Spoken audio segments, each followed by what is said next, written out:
Maybe we can start the session. Yeah. Yes, please.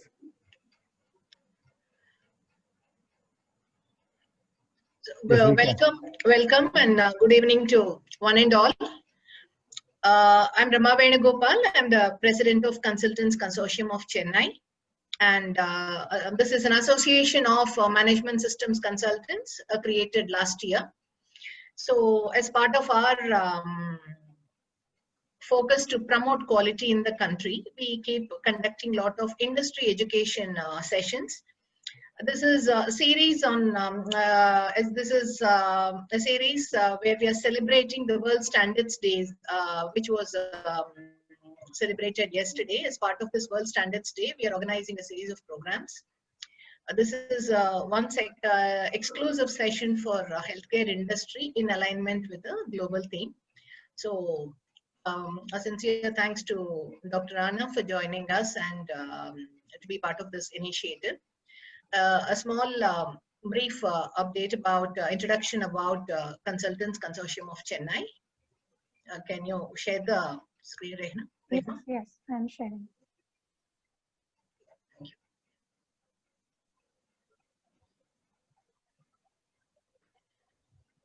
you. This is about the association, and this is registered in Tamil Nadu under the TN Societies Act as an association, which is basically a not-for-profit organization.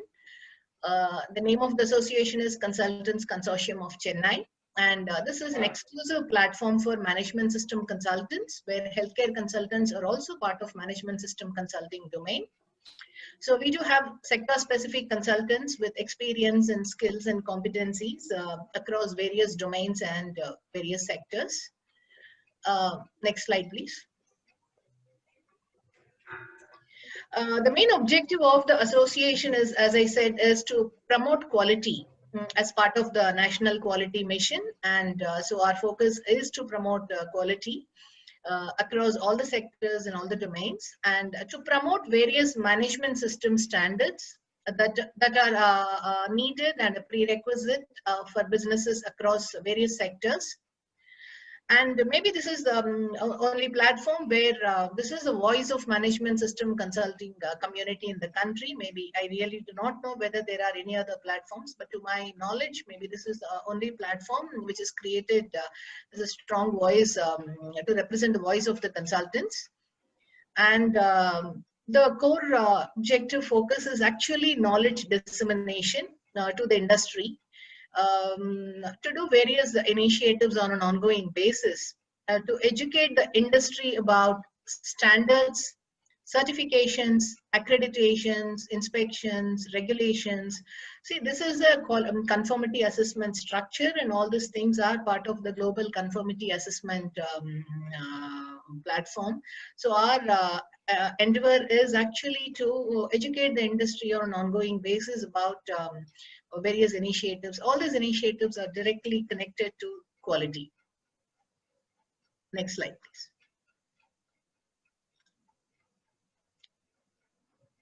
That's it. That's about Consultants Consortium of Chennai. So this is one of our initiatives to celebrate the World Standards Day. And today the session is the global theme for the World Standards Day this year is protecting the planet with the help of standards, and that is the global theme. And in alignment with the theme, we've been conducting a series of programs. Yesterday we had a very interesting program on sustainable forest products, and it is a forest certification scheme, where it is again a global standard and a global certification program, where the objective is to use sustainable products in your part of your construction, your timber products, wood products, and then handicrafts, and then organic products, vegetable, fruits. So the global theme and the global focus is actually more about sustainable solutions. Tomorrow we are organizing a session on sustainable sugarcane production, which is called Bonsacro. It is another international standard. So as an association for various sectors, various domain, we keep conducting a lot of series, and the whole of next month we have scheduled and planned. November month is the quality month, series of programs. We will keep updating you all. Healthcare will have specific and exclusive sessions also. So we welcome you all once again to this session, and thank you so much. Thanks to QAI, which has come forward to support this initiative, and Integra Ventures. And thank you so much for both the organizations to be part of this industry education series. Thank you. Over to you, Rehma. The next Thank you so much, ma'am. So I would like to move towards Dr. Rana, who is going to brief us about World Standards Day theme. The planet's health is our health, why healthcare must be. Over to you, Dr. Rana. Thank you, Rema. Thank you, Rama, madam. Thank you very much for organizing such a wonderful, session on very special theme on World Standards Day, which was celebrated all over the globe yesterday, and I think it's continued till November, when the November month is celebrated as World Quality, the quality month, and then there is a World Quality Day as well. So I think it's whole quality and standards structure which is going on, but specifically coming to the Standards Day, which is a theme, the planet's health is our health, why healthcare must go green. And World Economic Forum has also been, pushing it forward, that how all communities can come together and make it happen in time to come. As we all know that healthy planet is essential for human health. Until unless our planet is not healthy and sustainable, that human health will not be existing in a very positive manner. So we all need to come together to act on an environmentally sustainable economic models to deliver the health across the globe. And we need to take some very focused and integrated actions in order to protect and support people. And again, our planet with the help of all the communities which we have around. And I think the need to connect the people, the health of people with planet's health. So healthy individuals keep a healthy planet, or vice versa, healthy planet keeps healthy individual is more important to drive the sustainable solutions for healthcare. As we all know, the healthcare also, consume a lot of resources and add to the environmental degradation, and therefore it's very important in healthcare that how much effort we should put into these directions to make our environment more sustainable, more green, and more viable for everyone. And the World Economic Forum has come out with a study that about 9 million premature deaths happen globally because of the poor air, water, the soil pollution, and so on. And so in order to reflect the changes which we expect from environment to give us a good air and keep us healthy, we as a human being has a great role to play in that. And I think this is more apt saying, and which is actually a fact, is that there are more people globally with access to a mobile phone than clean drinking water or basic sanitation facilities. So that's the impact, if some of the resources which we don't require in that level, but we have it, but adversely impact our environment.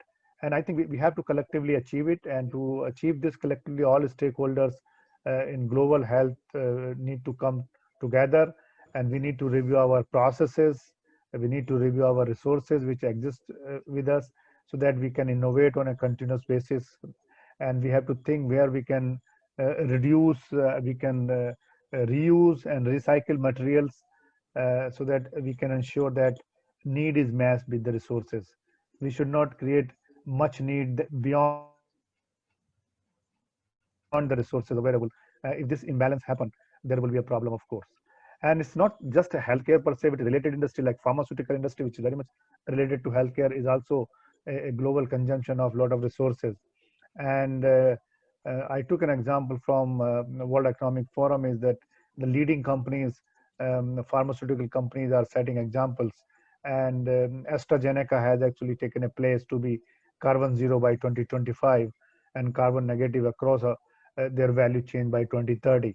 So I think these corporate in the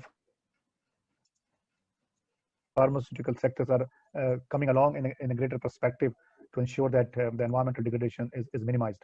And similarly for the medical device and equipment segment, a lot of medical devices are being used and a lot of equipments are being used, and therefore the numbers as go up, definitely that has a negative impact on the environment. And I think how we actually use them, reuse them, and recycle a couple of those to in order to make more sustainable environment. And that's the reason that the new term is coming up is like circular bioeconomy.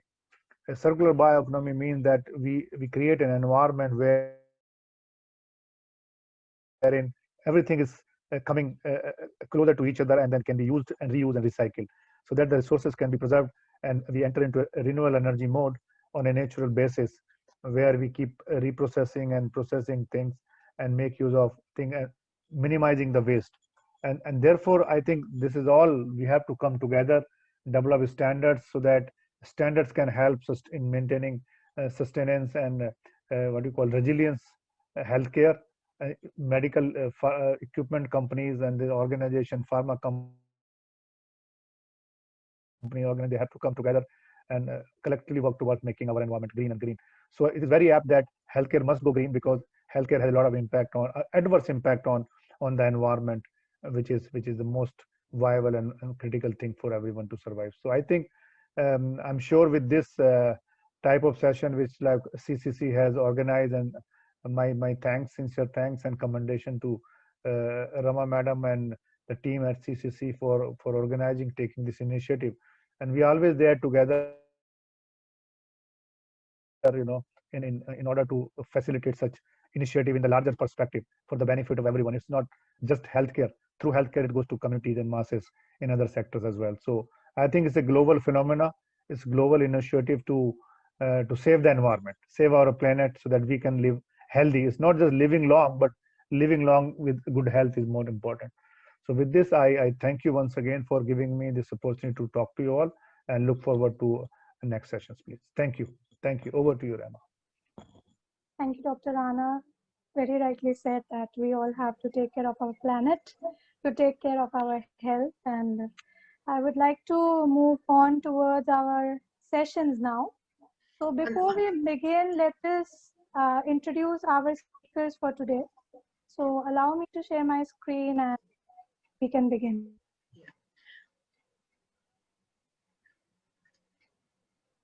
So our speakers are Dr. Rana. So you all can see his profile over here.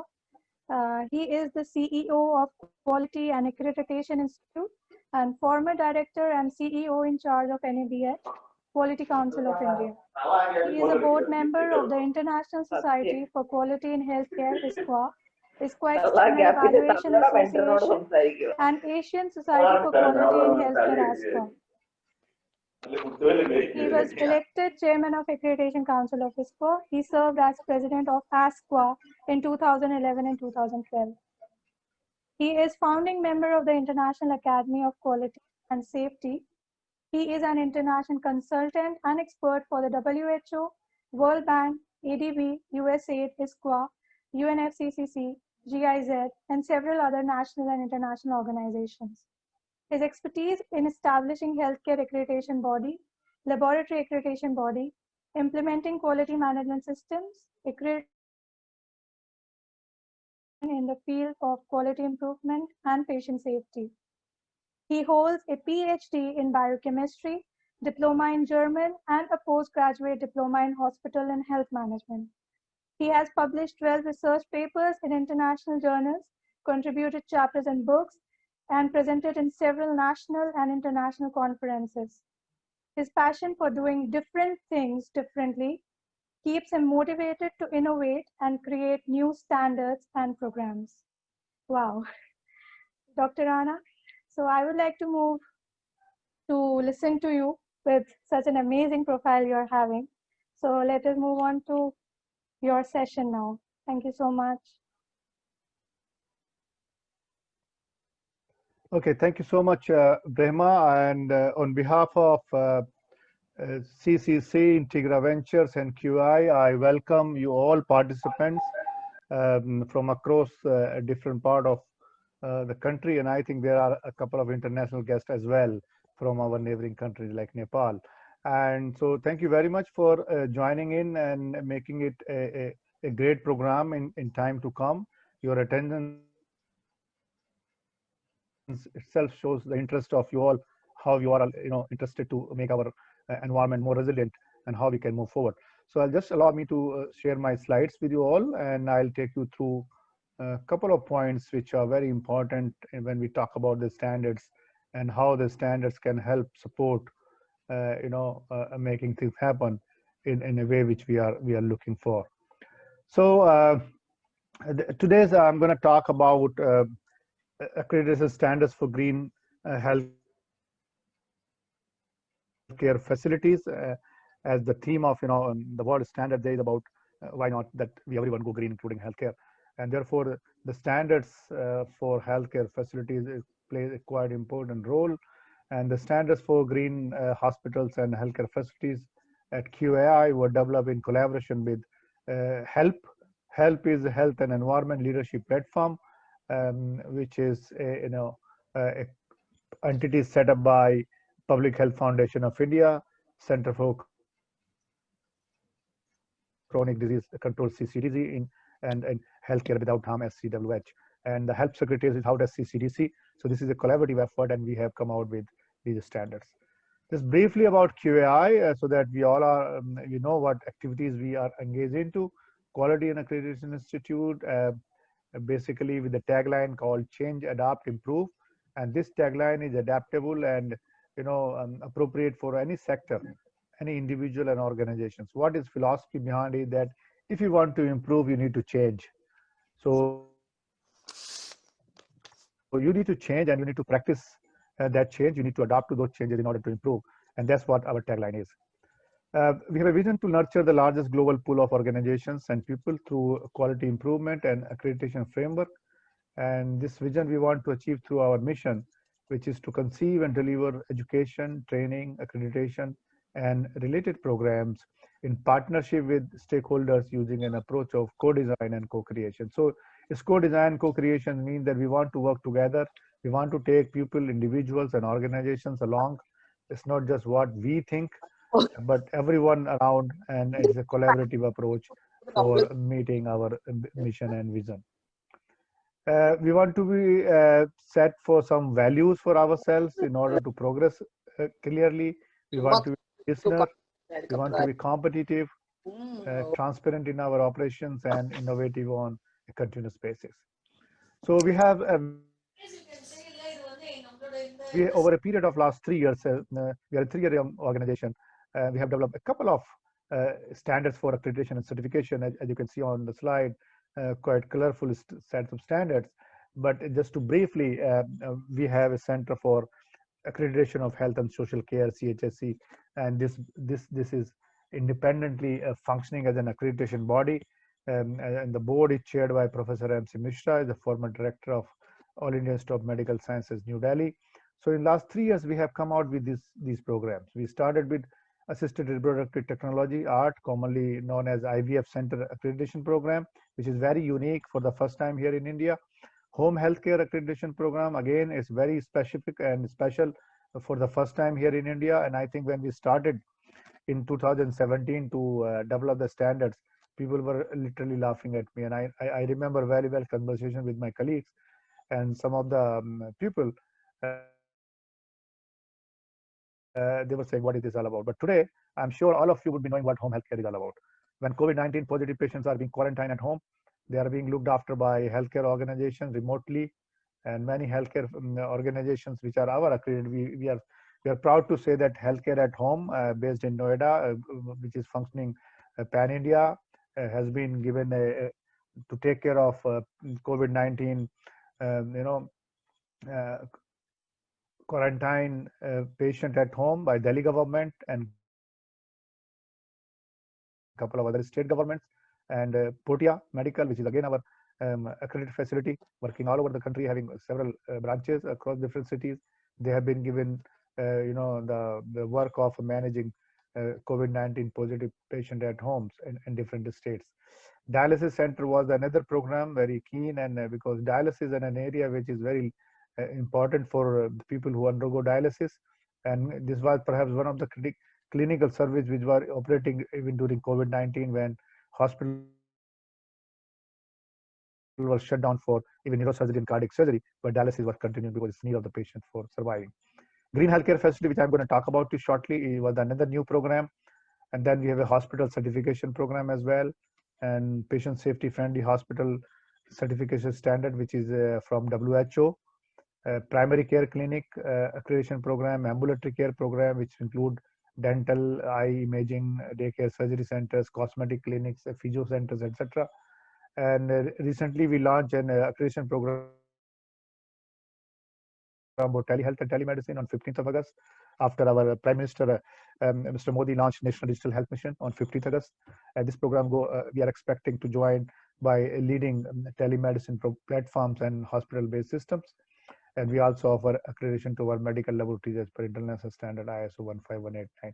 So these are the things which we have, and I think I'm proud to say this. The QI is one of the fastest emerging accreditation body globally, who have developed these many standards in just 3 years and achieved global recognition. So this is a proud moment for us that QI become the first and only accreditation body in India having two sets of standards accredited by International Society for Quality in Healthcare, ISQA, External Evaluation Association.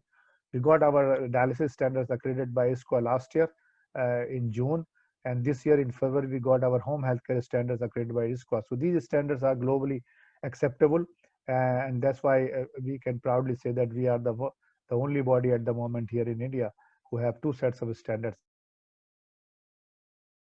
accredited internationally by ISQA. We are also an institutional member of International Society for Quality Healthcare, and as Rama mentioned that I also sit on the board of directors for ISQA for the last couple of years.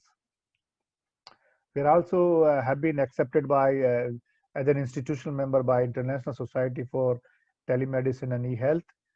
This is very important for the telemedicine program, and now ISFTH is working on how they can work with QAI in order to streamline more functions across the globe in telemedicine standardization and accreditation.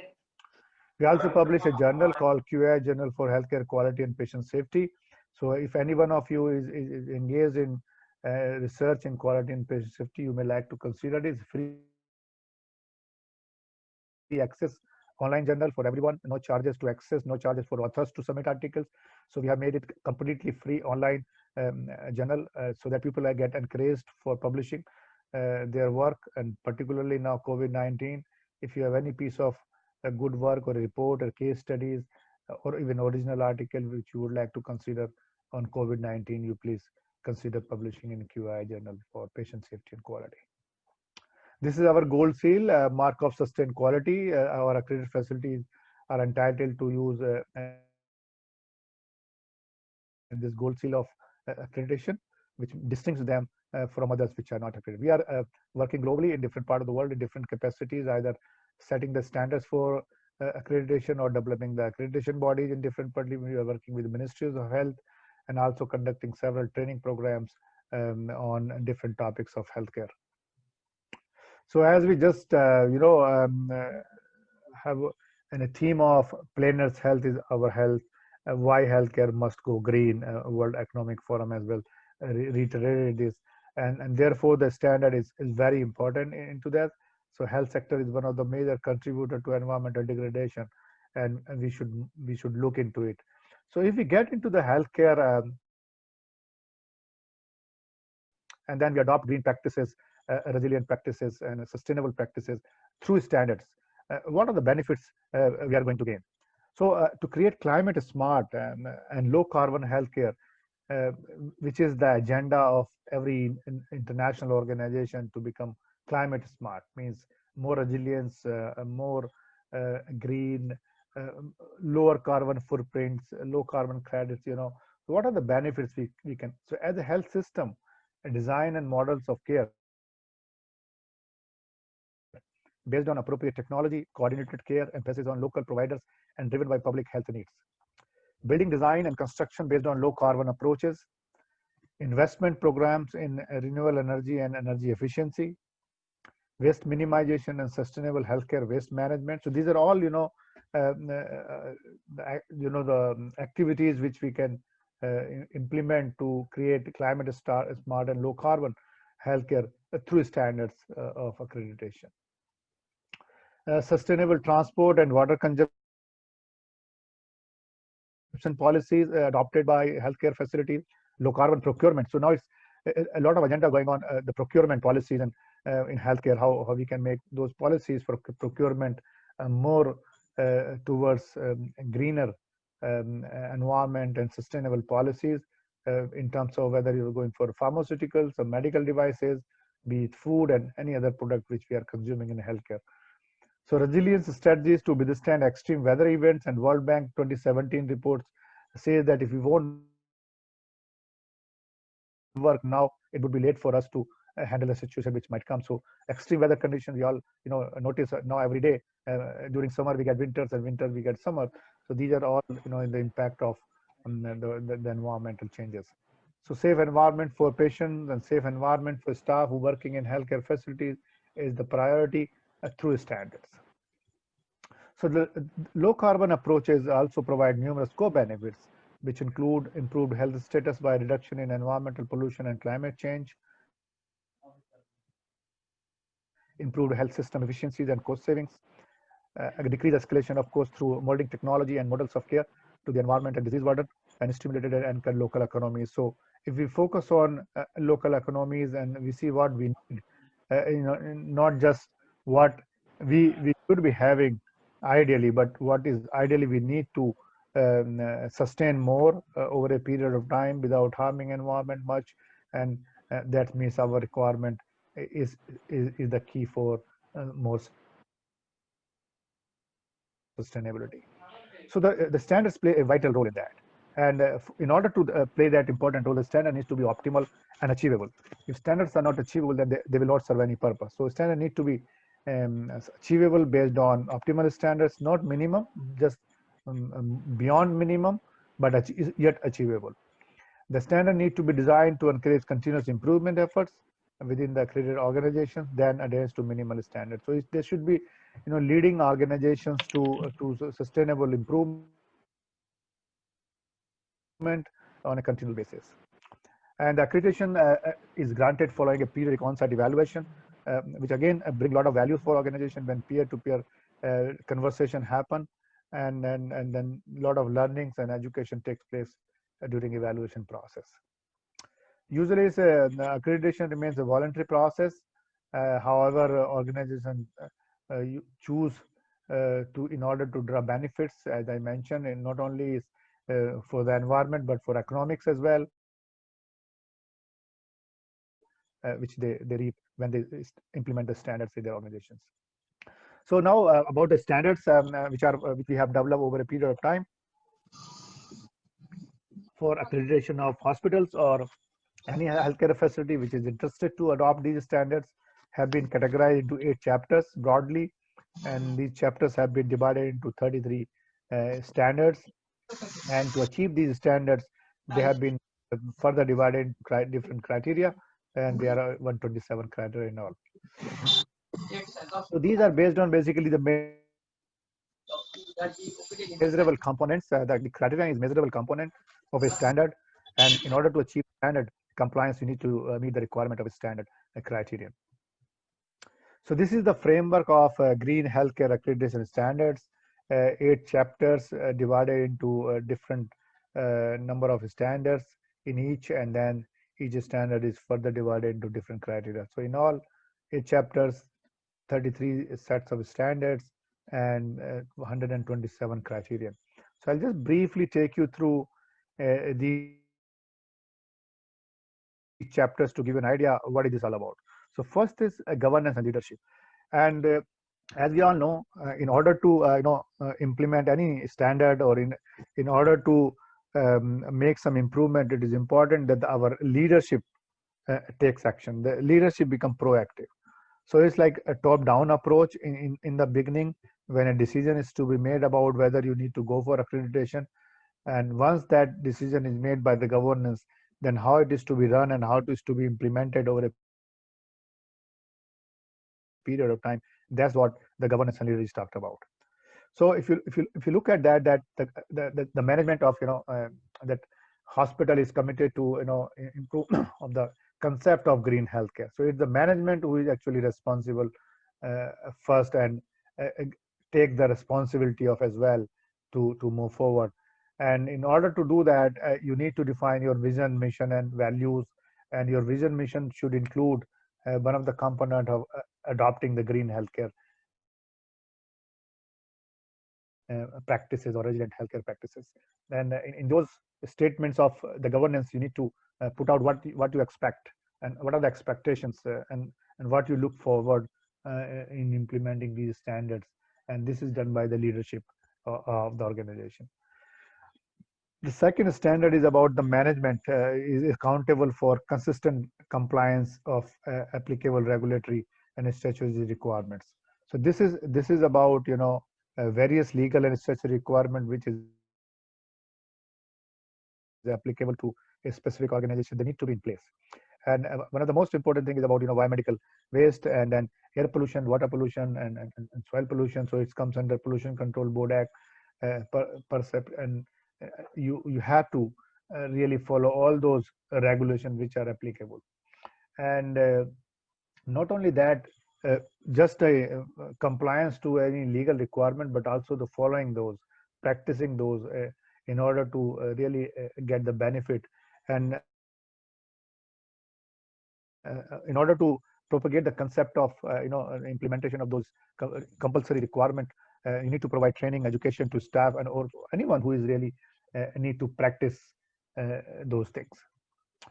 The third standard is management receive report on the compliances about different reports on different standards on a continuous basis or a regular basis. It means anything happening in the organization should be known to the management, and they should ensure it that they get the reports, and mostly the report which are adverse report, which have a negative impact on the healthcare facility, its staff, its patients, on environment, everything, which is not acceptable to be existing, so that the management is aware and they can take appropriate actions to minimize those types of inadequacies which happen in the hospital on continuous basis. So second chapter on the standard is about site selection. As we know, the site selection is one of the most important criteria in order to become green.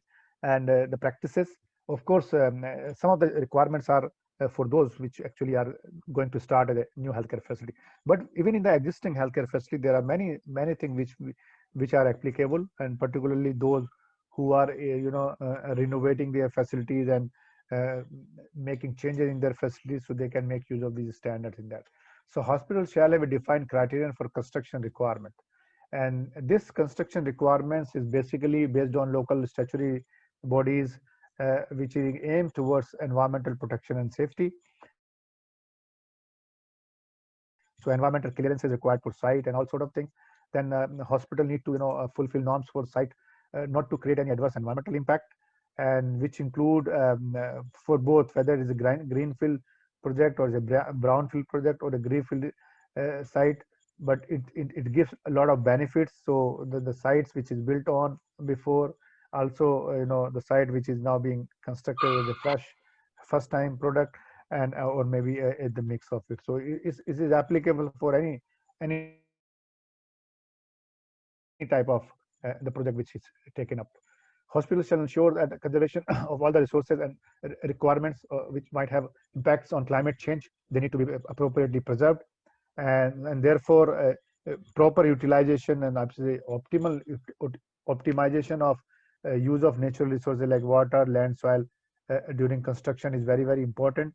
And we also need to see efforts to put into our rainwater harvesting, which is now a very common thing for the large spaces, the large buildings which are being constructed. And more emphasis to be given to have more open spaces, and also spaces in a way that there are a lot of natural lighting, and so that you minimize on the electricity and all those impact of more energy consumption. And this is also seen as beneficial for not only for the patient but also for and the families and staffs who work in natural open spaces to draw maximum benefit. The hospital also have a role to play in disaster management. They need to plan disaster management in order to build particularly related to the natural calamities. Most common is flooding. Every year in different part of the country, we have a lot of floods, and which really create havoc in many healthcare facilities.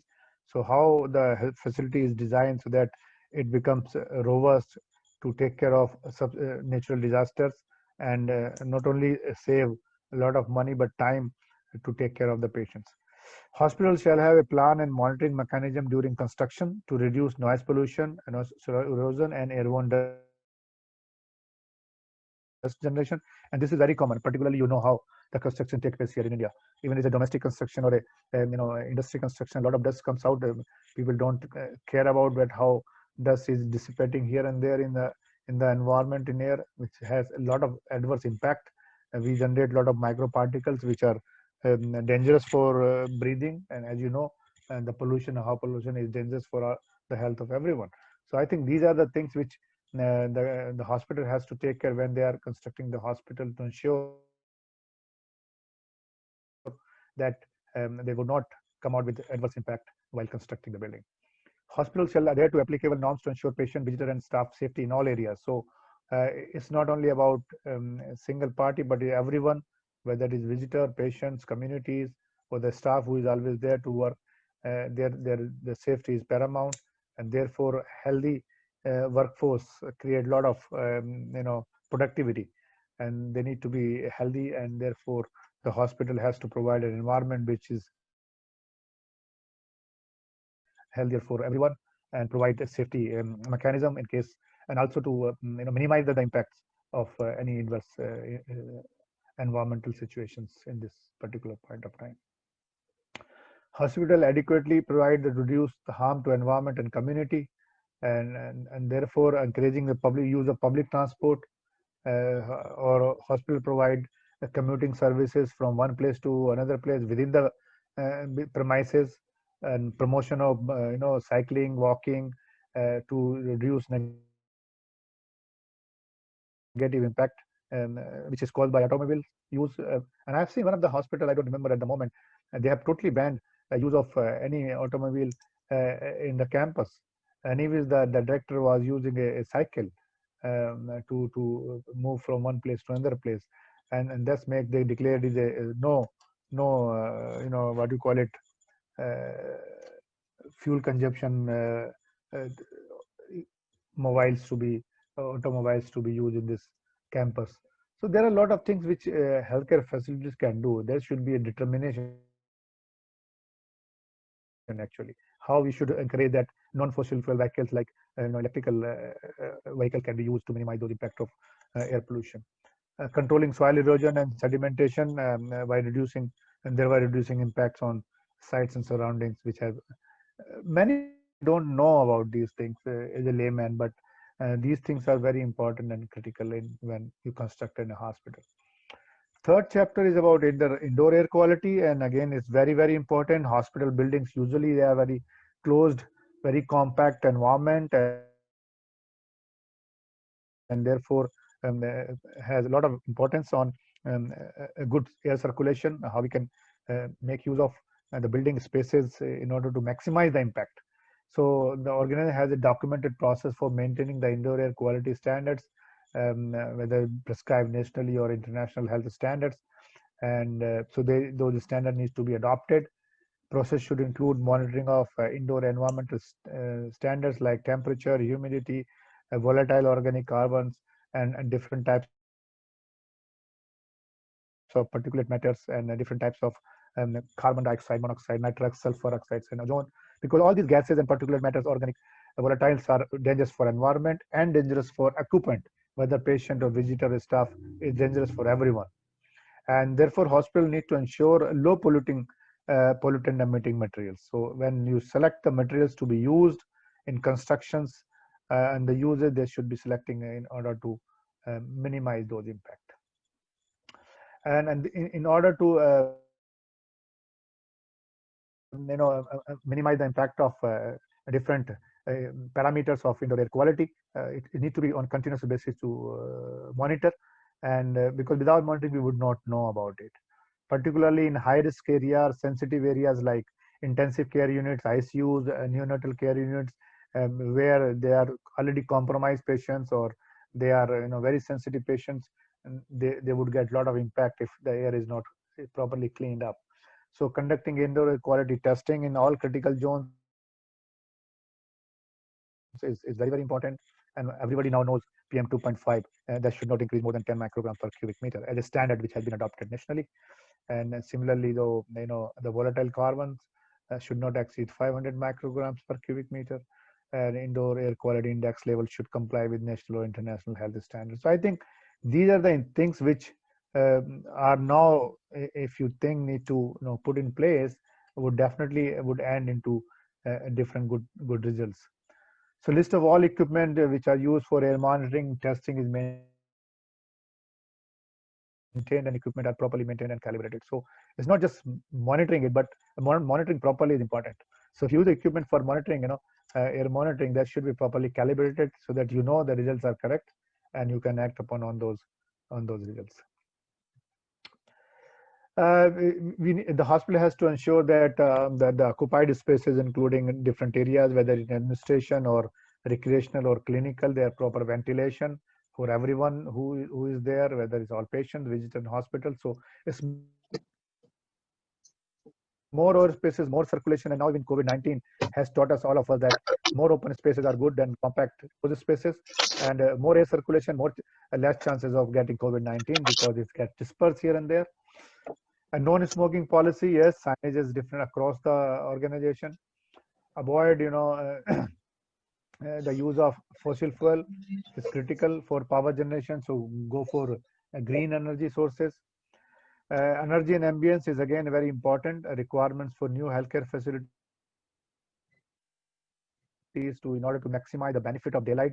And now I've seen some of the ICUs are constructed where a lot of natural light is coming in. And I think my next speaker from Integra would be talking about designing and construction part of the healthcare facility, and they would be covering it. So it's very important that how the building is designed so that we get a lot of natural light, we reduce our electrical consumption, and then thereby reduce a lot of energy wasted on those things. So incorporating different devices which are more healthy and convenient for electrical sources. Ensure that the hospitals use strategies for optimizing energy uses and saving. So energy use and saving is important. Whenever light is required, energy is to be saved. When it is not required, please shut off. So good practices, signages, when to switch on, switch off, and all those things. Using renewable energy sources and green sources like solar energy, and all those things should be encouraged and practiced. Next chapter is our water use. Water is very critical, and I think a very valuable source and resource for everyone. So water saving is the priority.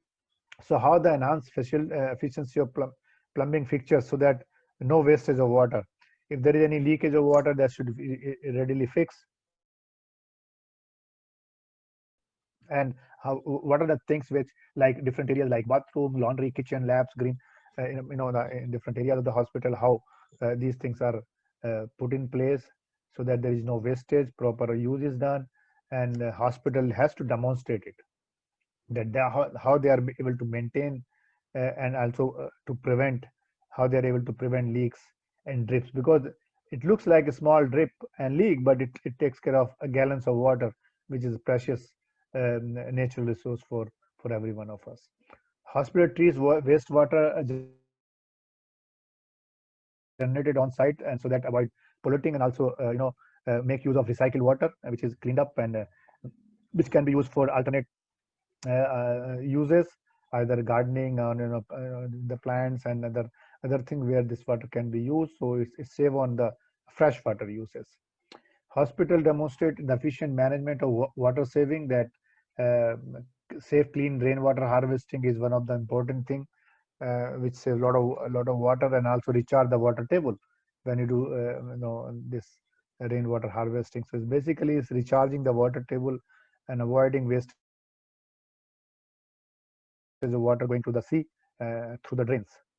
And hospital use sub-metering to improve water performance, and usually people don't use sub-meters in a premises, and 1 meter only just takes. But if you have sub-metering, then you know what are the consumption of water in that specific area, and can you reduce it.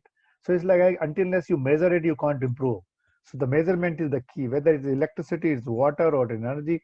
Until unless you measure, you won't know, and therefore measurement is the key.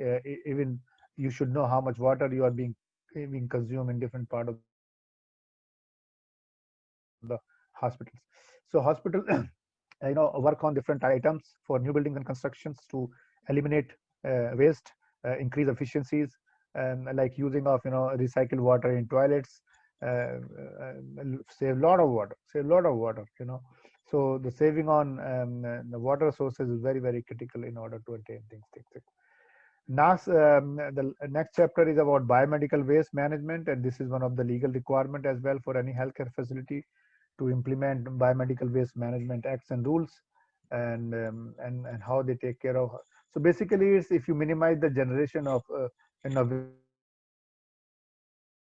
waste, many things can be solved. And once it is generated, then how you take care of that so that can it be recycled, put to the proper use, and therefore you need to really follow the practices as prescribed by the law for and this is says that it is to be done at the point of generation of the waste. So it's the point of generation when you started, it should be properly segregated in different color coded bins as per their the properties, the severity of in fact infection or the properties of that. It need to be segregated and then properly transported to the site of disposal and then appropriately disposed of. So segregation of waste, and then uh, disposal of that waste is the key which need to be practiced in many hospitals. Almost every hospital practice for BMW, but it can be more efficient and effective in order to minimize our waste generation and then proper disposal. Establishment of biomedical waste management system is again, and the entire system led by a committee in the hospital which write the policies on collection, treatment and disposal, and with the allocated responsibilities and authorities to individually. Use of personal protective equipment, whosoever is handling this biomedical waste, is very important for the safety of that person. And also training and education to really give the importance and tell them what is required. And this is about health and safety needs of staff who are into that area. We need to identify high risk area so that we know who is working in those high risk area which have a risk for acquiring infections, and accordingly we need to take care of that staff in order to save them from any untoward incidents, getting infections or lowering down infections, proper vaccinations and good practices to practice. Greenhouse keeping is again, and the next chapter is about hospital shall ensure use of certified low volatile organic carbon emitting products and chemicals. So there are a lot of chemicals being used, a lot of products are being in the hospital.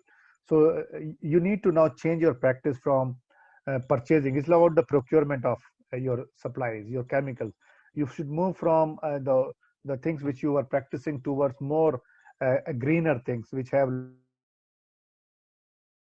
low VOC emitting properties, low carbon emission devices.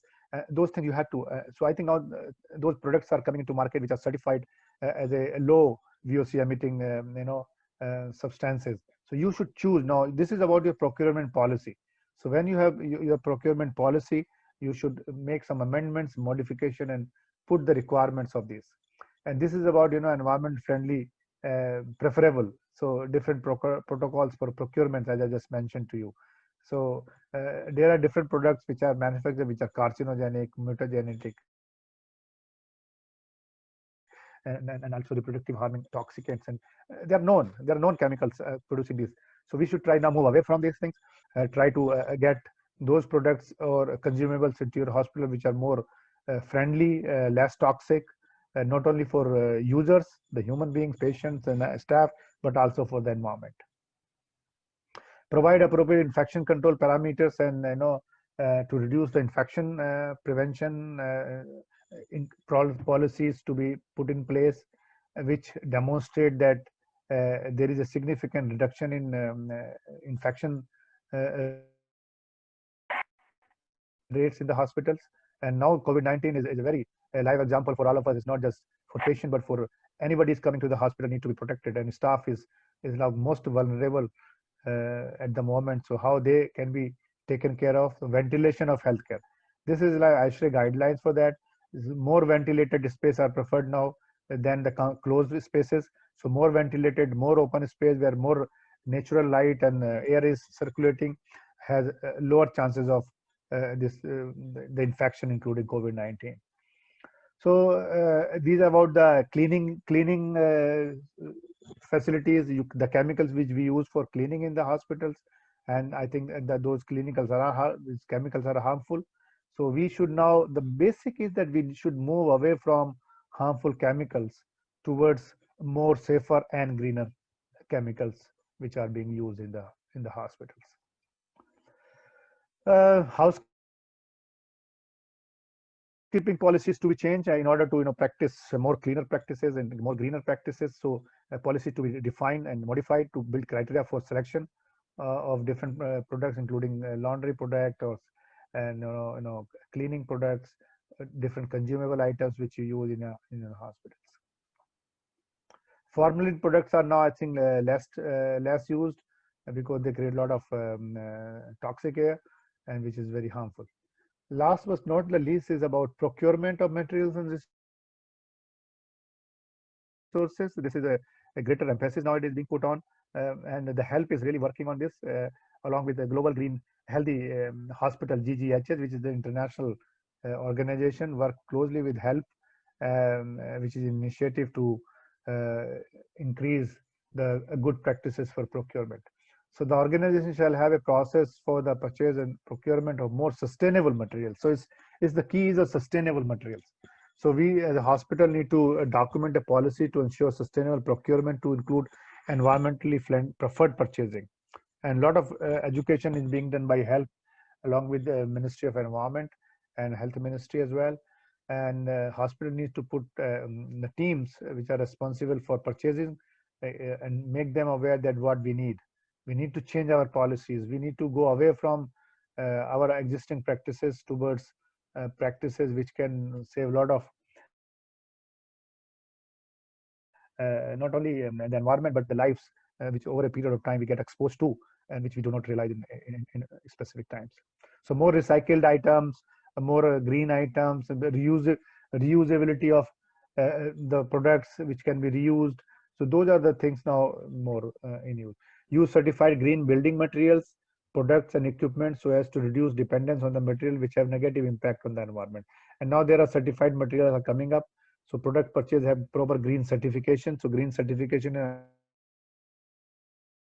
another area which has now taken off and coming handy for ensuring that product and equipment are meeting those requirements. So in any purchase, procurement, whether it is a chemical, consumable, your medicine or your equipment, these eco-friendly practices or eco-certification products should be given priority.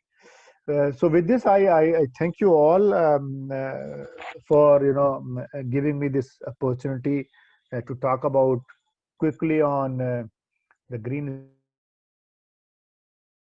standards for healthcare facilities, which have a lot of values and impact on the outcomes in relation to the not only the mental satisfaction of the people who are there in the building, whether it's patient, visitor, or staff, but also really gives a positive impact on individuals' health as well as communities and overall impact on the environmental conditions. So we move towards now more green and sustainable practices, more resilient, tough and rigid practices in order to get clean environment, green environment, which gives a lot of benefits to everyone around. So with this, thank you very much, and I would be happy to take any question at the end when my second colleague finishes his or her presentation. So thank you very much. Over to you, Rema. Thank you. Thank you so much, Dr. Rana. That was wonderful listening to you, and especially making green healthcare. So moving on to our next speaker, Dr. Jyoti Ramadas, who has joined us. Dr. Jyoti, could you please uh, switch on your video so that we can see you? Hello. Hello all. Hi. Thank you. Yeah, good evening, Dr. Jyoti. Good evening. Good evening, Rema, and thank you very much. Hello, Dr. Vikirana. You were saying something? So she's going to introduce you. I would like to introduce you to all the participants. So, All right. So we have with us today Dr. Jyoti Ramadas. Ramadas is the co-founder and managing partner at Integra Ventures. He is a live member of Academy of Hospital Administration and CII National Healthcare Committee, New Delhi.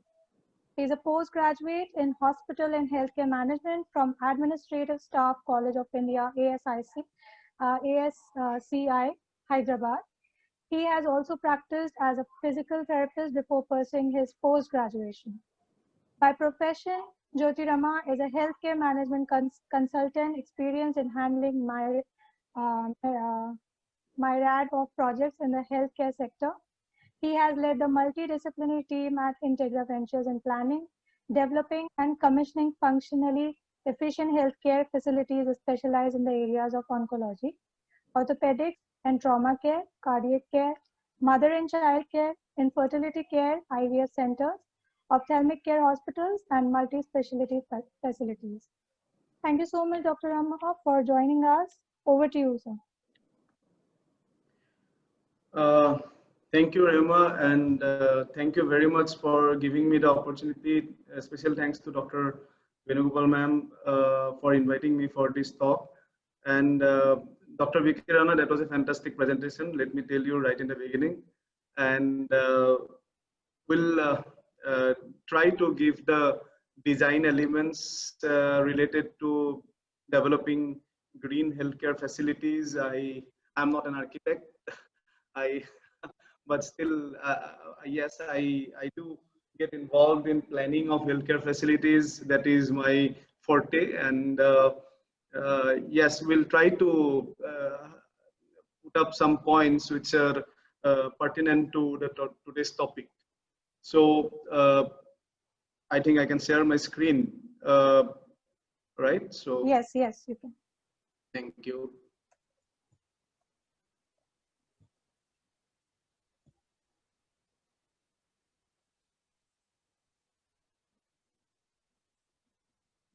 A very good evening to all of you present in this webinar. And so the topic that I will be speaking on is basically designing sustainable hospitals for the future. So we all have heard about the term green, and at the same point of time, sustainable. And sustainable is more macro term, and which is basically developing hospitals for the future. We have to anticipate the challenges which can be faced by the healthcare organizations, and we have to develop facilities to cater to those. So if you see that COVID has taken all of us of a sudden, and a lot of facilities which were not prepared to handle this kind of pandemic situations, this kind of infectious diseases, they felt it very difficult. But some of the facilities were planned well. For them, it was easier. So these kind of situations will arise, and we have to prepare ourselves for the future. So I believe that So we are going to talk on the introduction, the objectives, the principles, and some trends and key elements. So without taking much time, we will be discussing on this topic where we feel that the green hospital concepts will play an important part in the curative process in time to come. Instead of being referred to as a place that houses healthcare amenities, hospitals of tomorrow will now focus on wellness and be transformed into welcoming spaces to get well. So nowadays, whenever we go to hospital, the main motto is that the hospital should not feel or smell like hospitals. The aim is not to make the hospitals like the typical hospitals of yesteryears. So that is the demand of the consumers as well. So they need a very pleasing environment. They need an environment where the feeling of well-being is there in the facility.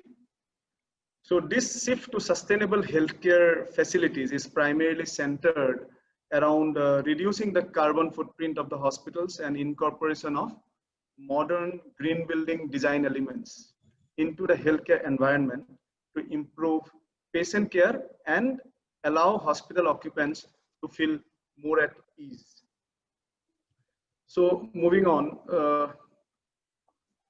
if you look at the aims of sustainable architecture in general, when we not in terms of only green hospitals, or we are talking about what does sustainable architecture means. It means building that is built to accommodate changing conditions. It has to be flexible. We have heard about modular buildings, so which will have the flexibility to adapt to changes. Second, it has to be designed in such a way that it efficiently uses our natural resources. Then use of renewable energy sources like sunlight and other resources, and those things have to be taken care of if we are talking about sustainable architecture. Reduction of waste, minimizing the risk for the people working in the building, health and safety risks, ensuring the internal air quality, and it is all more important in hospitals, which may lead to a lot of hospital-acquired infection, nosocomial infections, and we have to take care of the internal air quality. There are a lot of parameters that we need to follow, and then taking measures to reduce the environment pollution. And if we speak about hospitals, they actually create or they produce, as hospitals, they significantly produce a lot of waste, which has to be properly managed before discharging. So if we talk about healthcare facilities, when somebody steps into a healthcare facility, you may see a lot of emotions that they go through: pain, worry, anxiety, despair. So these are all negative emotions that a patient comes with in a hospital most of the times. So the environment of the hospital has to be developed in such a way that it creates the feeling of well-being, love, calm atmosphere, tranquility, and it gives hope to the patients to get well. Illuminated light, we speak about adequate luminescence in the different parts of the healthcare facility. It has to give the feeling of warmth, safe environment. So these are various objectives that one designer, one planner needs to take into account while developing a healthcare facility. It has to be a very welcoming environment for anybody who is developing a hospital. Now, speaking about the benefits of green healthcare facilities, there are definitely tangible benefits in terms of, like how do we reduce the cost of operational cost. So when we talk about renewal of the energy sources and all, like water and other things, we reduce the operational expense, reduction in water and energy consumption right from day one of occupancy. So if we see in a typical healthcare center, lighting, water heating, and space heating accounts for more than 65% of the energy consumption. So therefore, it remains essential for the construction of healthcare facilities to incorporate green design concepts into the process to reduce the impact of the environment, cut down operational costs, and increase energy efficiency. So apart from this, what we see that there are a lot of intangible benefits. Definitely green healthcare, one of the major objective is to make the air quality safe for the patients and the other stakeholders working in the healthcare facility. This will also lead to faster patient recovery. And that is one of the major objective of hospital administration, that the turnaround time or the length of stay of patients have to be as shorter as possible, so that the patients get well soon, goes home, and are happy. And also for the hospital, it is they can see more patients because turnaround time will be faster. And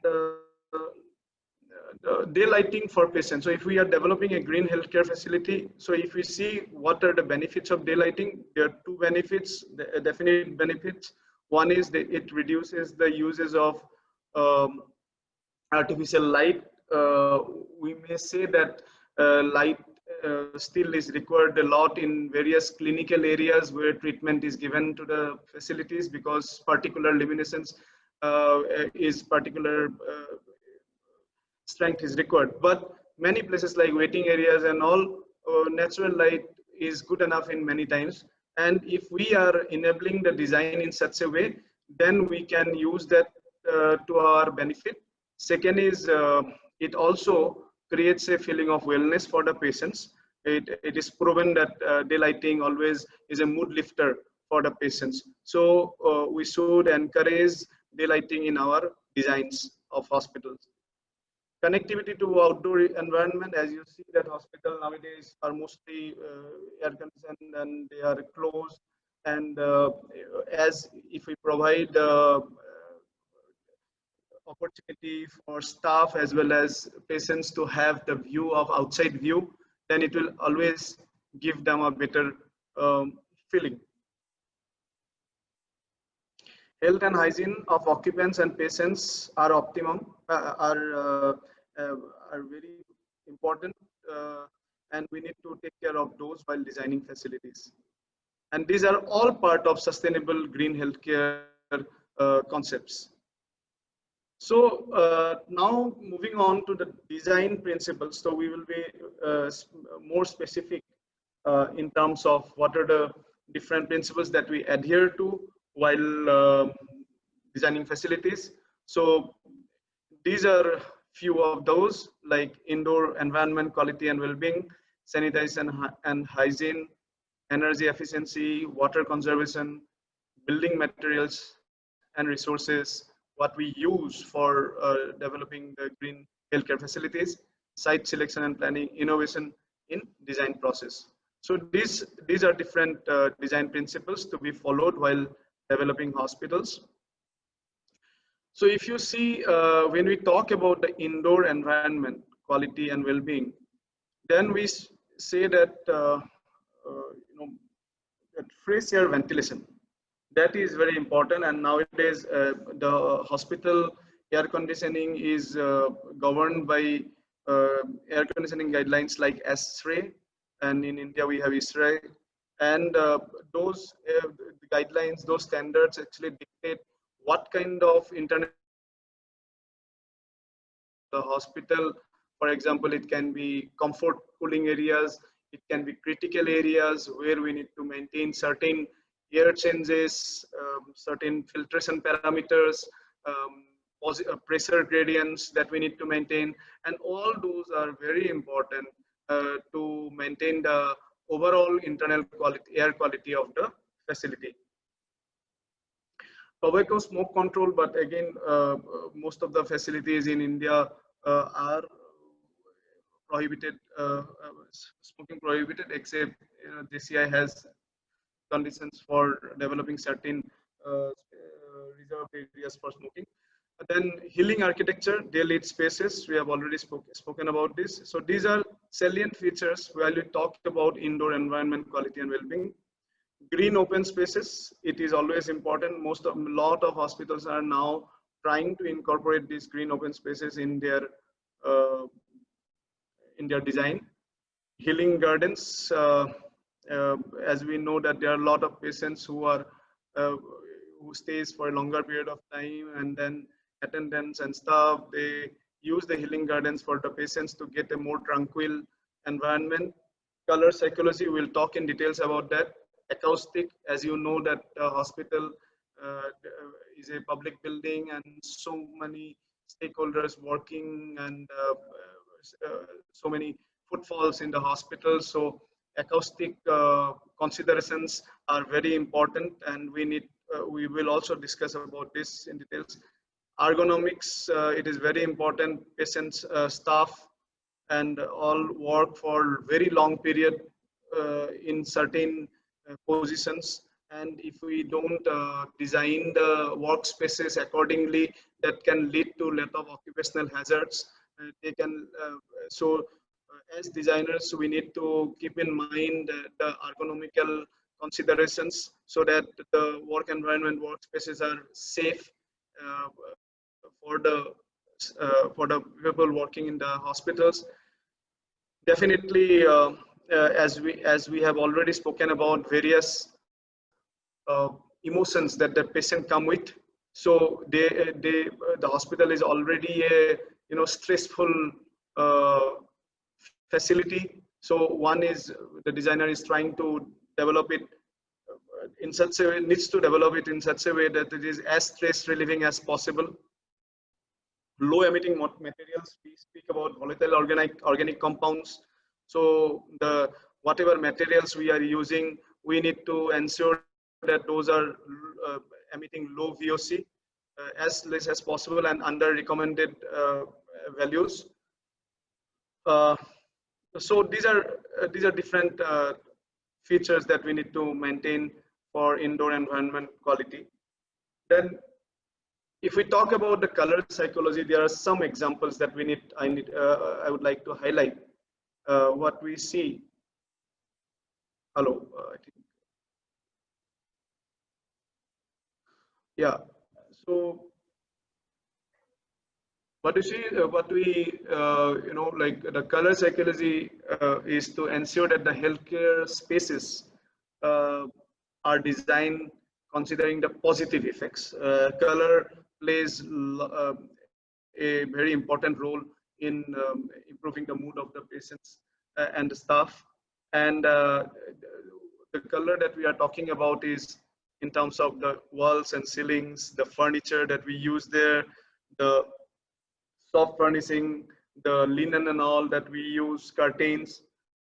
So if you see that there are some, the source has been already also provided, where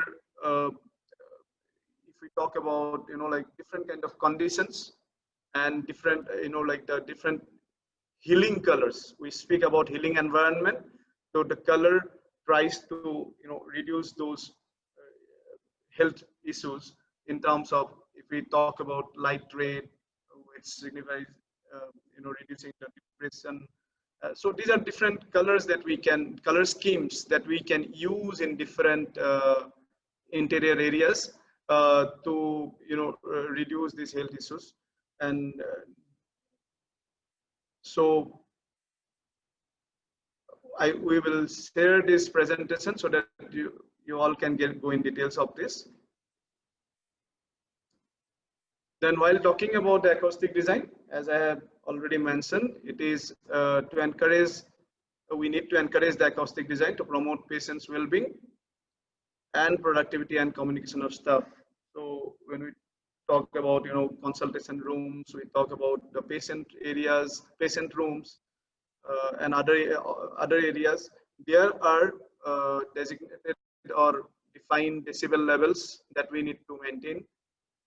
We also need to use different kind of materials so that we acoustically treat these areas. So these are different building materials that we need to use to make it acoustically compliant. As I was discussing about ergonomic design, these are some examples. For example, the workbenches. So there are certain dimensions that we need to follow so that we don't we create a harmonious, safe, or and also this will prevent musculoskeletal issues mostly in the staff working in the healthcare facilities. So this is ergonomics is basically to prevent any kind of musculoskeletal issues for staff who are working for a long time in different departments of the hospital. So while we talk about stress relieving spaces, so we speak about, we provide spaces for yoga, medicine, etc. So for an example, if you see while patients attendants are waiting, like for example, critical care patients, attendants are waiting, they are also in very stressful situations. If we provide areas in the hospitals where they can relax, distress themselves, they are in a better mood, which will also transcend into the people working in the hospitals. So the basic objective is to lift the mood of anybody who is there in the hospital. So recreation spaces such as TV, spa facilities, etc. can be provided. And nowadays, whenever we are designing hospitals, we give equal importance of providing these spaces, ancillary spaces for the staff as well. So earlier, for example, if we talk about the operation theater complex, we used to give a very good doctor's lounge. But if you see the number of people working in the operation theater complex, the maximum numbers are non-doctors. And we equally need to provide a better lounge for the other staff as well, which needs, and if they are happy, they will do better work.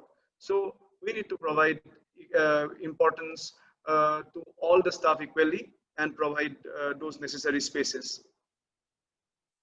Dedicated recreational space or music room for doctors, this then dining spaces and all, which we have already spoken. Library, very important.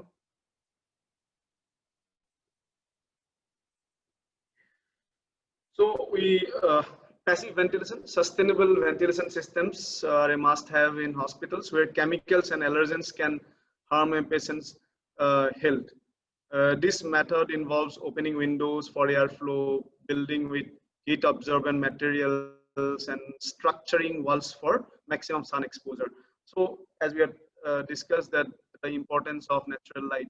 So, what I would like to stress upon is that though most of the hospitals which are being built are air conditioned, it's a air conditioned envelope, but we have to also provide enough natural ventilation facilities so that there is cross ventilation and all in time and all. At times we need to open up the spaces so that natural ventilation can be encouraged. So opening windows is not always possible in a clinic, which is why comprehensive HVAC systems are necessary. But whenever it is possible, we need to encourage that.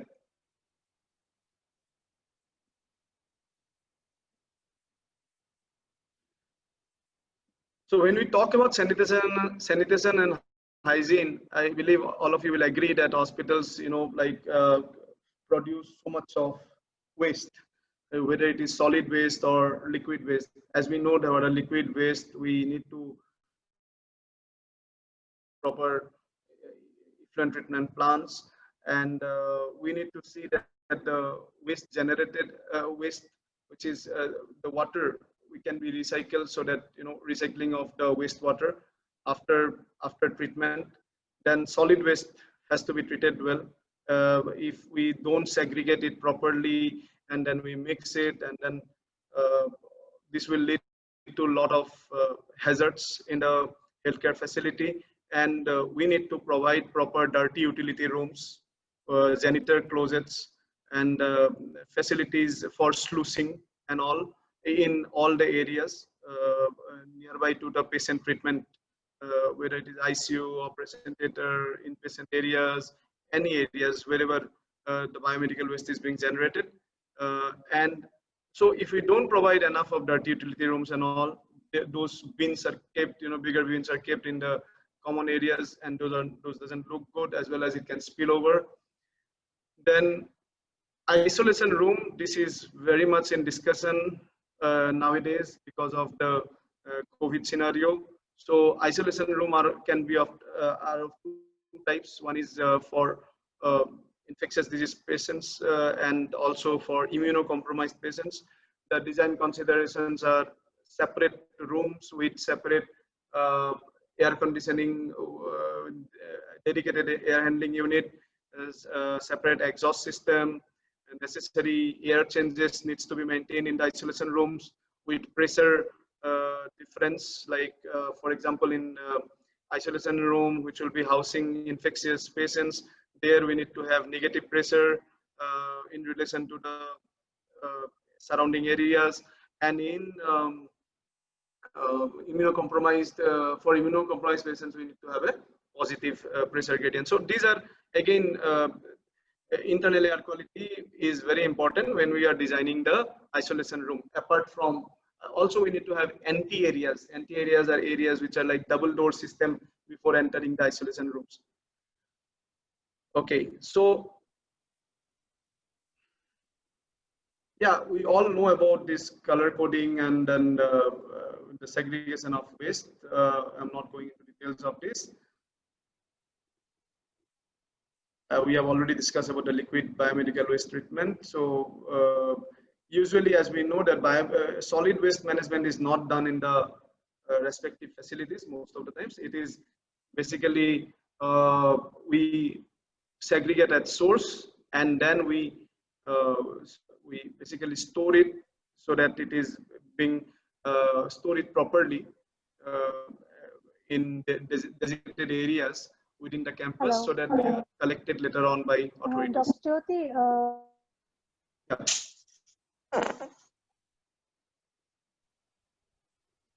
Sorry? Hello? You can continue. You please continue. Somebody's, this thing has to be muted. Okay.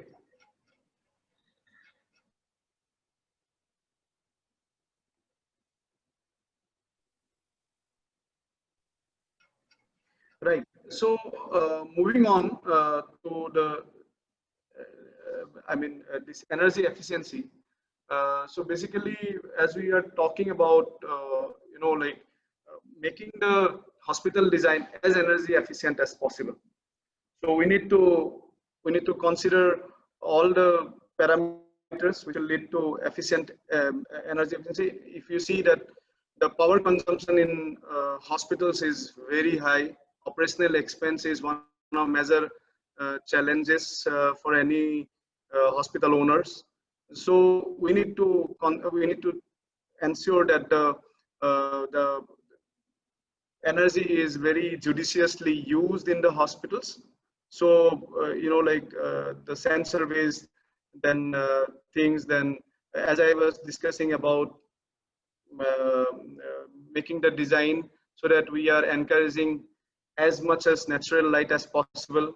We use materials like double Saint-Gobain glass and all, so that we seal the heat from outside, but at the same time encourage light to come in. This will lead to the power requirements for cooling the areas will reduce when we seal it with proper materials.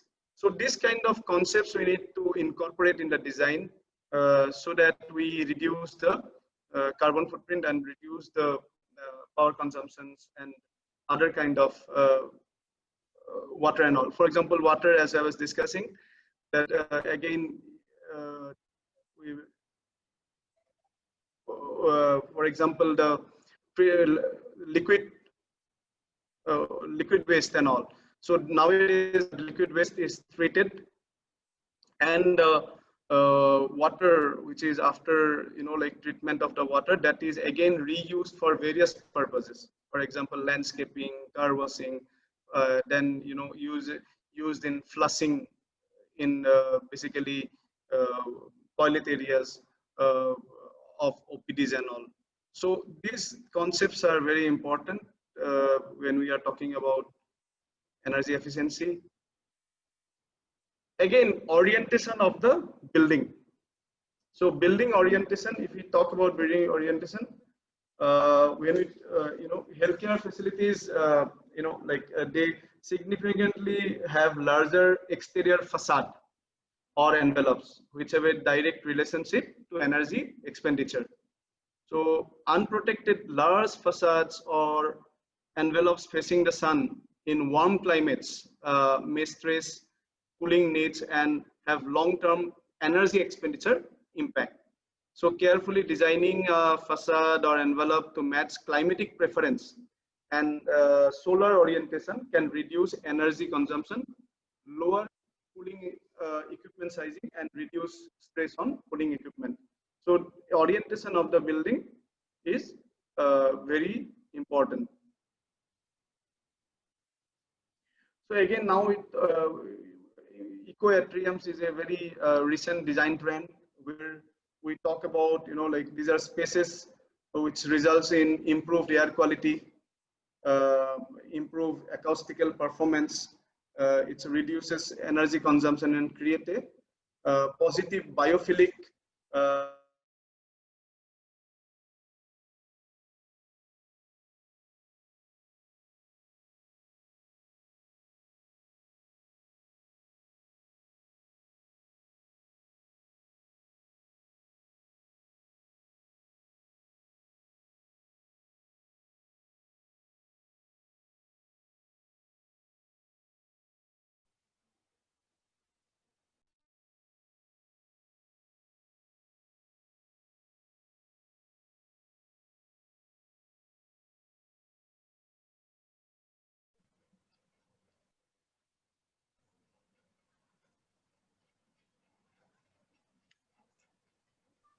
What happened? Renu? Hello. I'm just wondering, that's what screen went blank, Yeah, just trying to see. yes. Yeah. Jyoti, are you there? Dr. Jyoti? Yeah. Yeah. Sorry. Yes. We'll just see. Actually, just got logged out.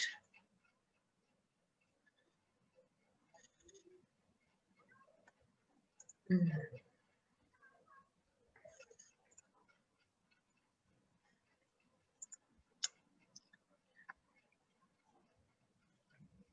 He's coming back. Yeah, I guess, yeah, he got logged out, I think, some technical, he was having some technical issues actually. Yeah.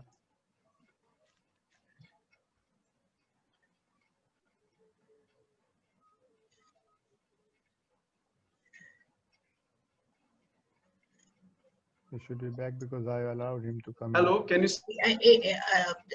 I know it is not visible. Screen sharing is not visible.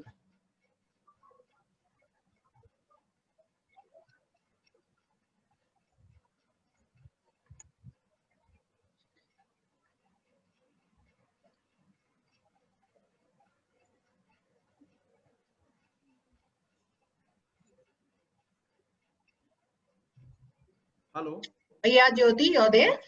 Yes, I'm here. Sorry, got disconnected somehow. Yeah, we guessed. Yeah, thank you.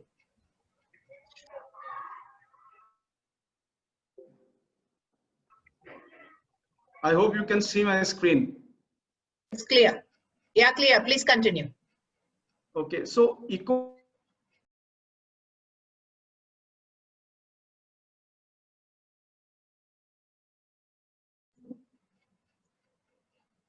No audio, Jyoti.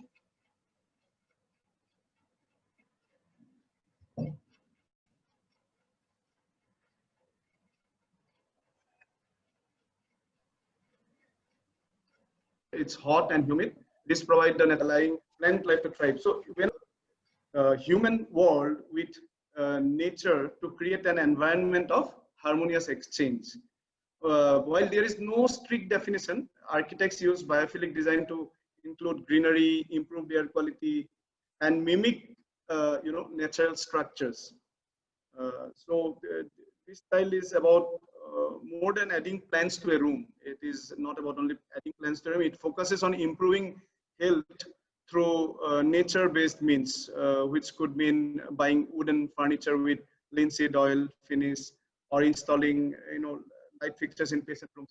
So this is a very upcoming thing, which is trying to connect the patients more to nature to give them the feeling of well-being. Again, this is one of our design. This is a hospital that we are doing. It's a 200-bed facility where we have incorporated the green roof design, which acts as heat insulators and absorbers for stormwater, which reduces electricity uses and slows the spread of polluted runoffs. So this is very important, which we have used in designing our hospitals. So again, talking about natural lighting, I have already discussed that it is not only to illuminate a space and without the costly electrical bits, but also it has therapeutic benefits. Numerous studies have shown that patients respond well to sunlight. And then energy efficient lighting system. It supplements the sunlight, LED bulbs and sensors that turn light off or on. We all have the issue of not switching off the lights and all when we are not there, but then when we make it sensor based, then we can overcome that challenge. Natural illumination layouts usually feature skylights and large windows, and to use energy efficient bulbs in areas where the sun doesn't reach. Again, nowadays in most of the healthcare facilities, we are also trying to use a lot of solar energy, which is also solar energy mostly for lighting of the campus lighting, then boiler, central boiler, to use for central boiler, which is hot water is required in many parts of the hospitals. And for all those things, the renewable energy like solar energy are being used. And using solar energy also have, that there is incentive. There are subsidies to implement solar energy systems in hospitals. Water requirement is very high in hospitals. And again, water is a resource, and this means money. So again, water harvesting, rainwater harvesting, roof and non-roof. Again, this will depend upon where the hospital is located. Where if the water rainfall is very high, then we can go for this rainwater harvesting and all. Water efficient plumbing fixtures, we see it in most of the many places like sensor based and all, so that flushing systems. Nowadays there are two kind of things where lesser amount or more amount. So this kind of this kind of design evolution is just to improve the efficiency of using water and the landscape design and all. So water conservation is one of the major objective in designing green healthcare facilities. Water reuses, already I have discussed on that, is very important.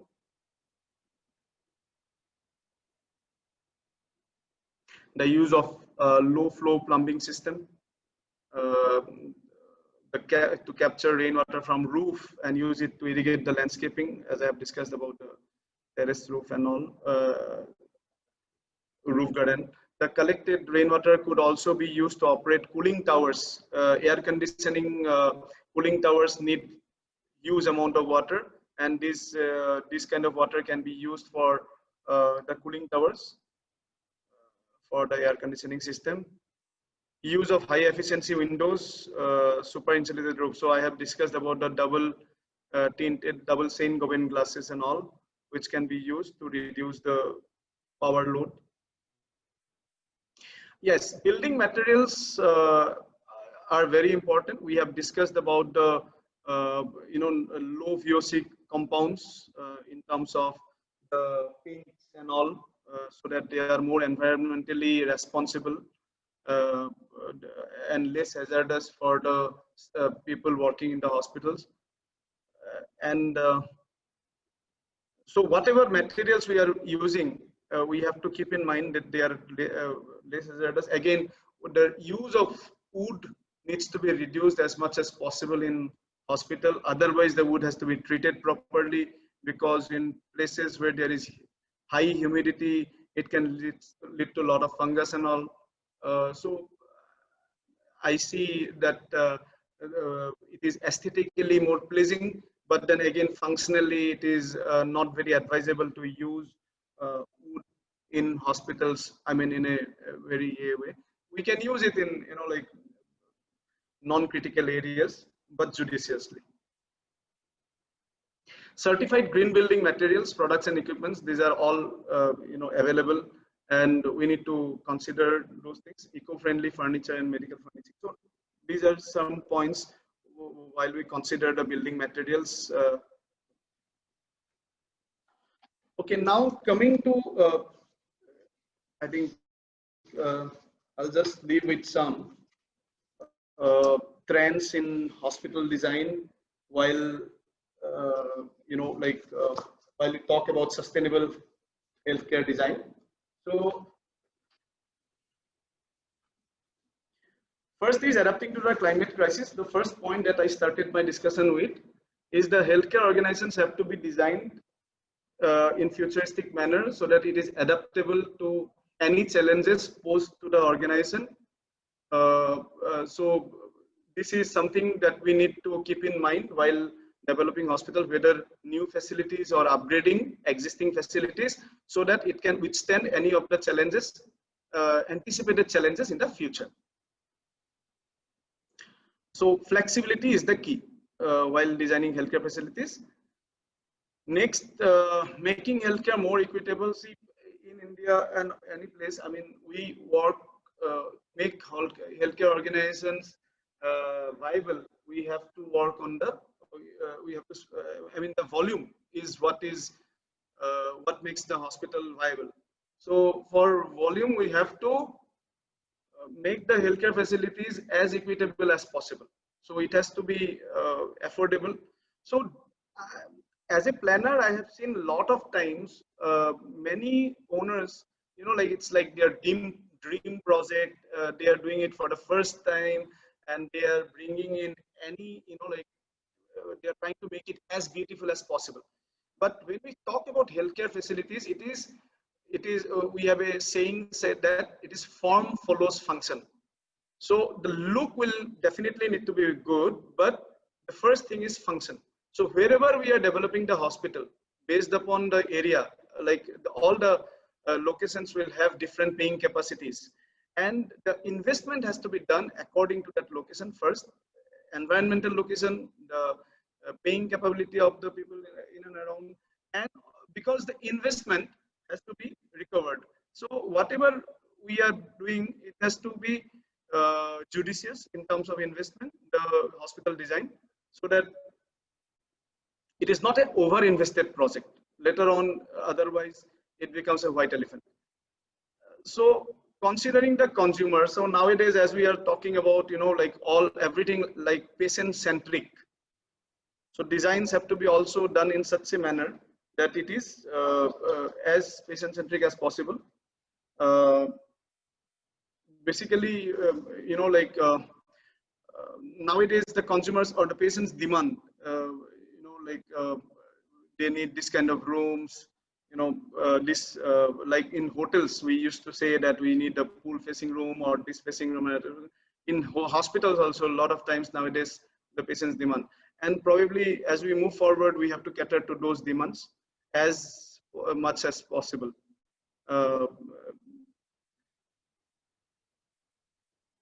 Obviously, if the workforce in the hospital are happy, then we will have a better patient outcome.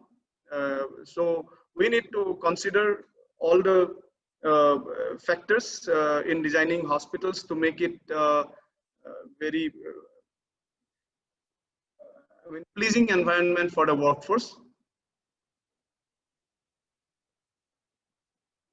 Now, as we are talking about everything, a lot of things on telehealth and virtual care and all.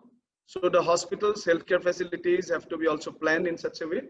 So we are talking about, virtual consulting, private tech connected spaces. Then, for example, when we talk about teleconsultation, we were only talking about teleconsultation on individual basis. Doctors have like registered themselves with teleconsultation platforms, and then they can consult the patients whenever they are available. But now hospitals are also, a lot of hospitals are also having their own platform and designated time, so that the patient, like far off patient who are coming to who find it difficult to travel at this point of time, they are being given this particular slot and all, and teleconsultation is being promoted by hospitals very much across the country. So wearable sensors to tell patients when to seek medical attention and all. These concepts are not very popular, but slowly these are gaining momentum.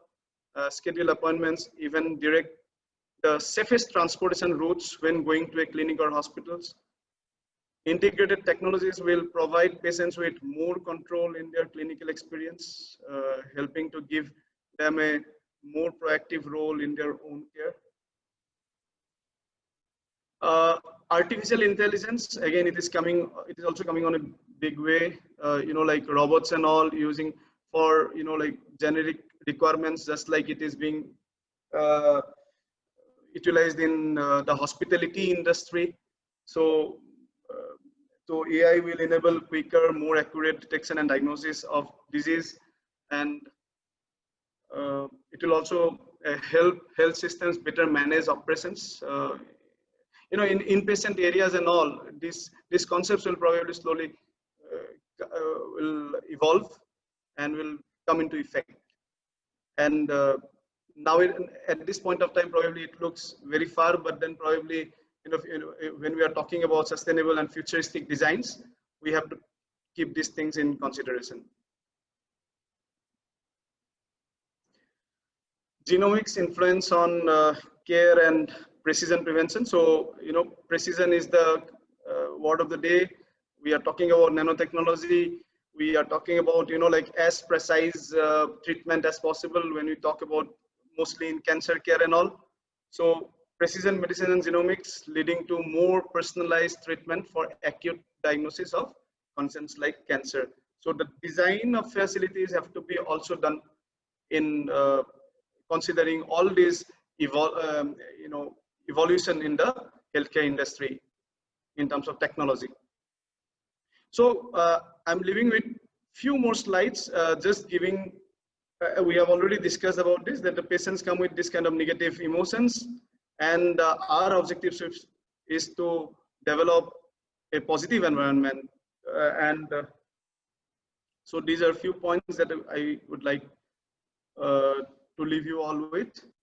Is while designing the facilities, it has to be done in a very empathetic manner. So empathy has to be the core principle while doing the hospitals, basically towards the staff or patients, everybody. We have to, the entire campus has to be taken as in a holistic manner, welcoming design aesthetic, internal wayfinding and color-coded navigation. It's very important. For example, when we talk about, general areas, we talk about critical areas, we talk about inpatient areas. So nowadays, color coding of these areas are being used so that people can easily recognize. In fact, the furniture in those areas are also being color coded, and signages and all. When we talk about quality assurance in hospitals, signage plays an important role. So, so that the patients can wayfind the departments very easily.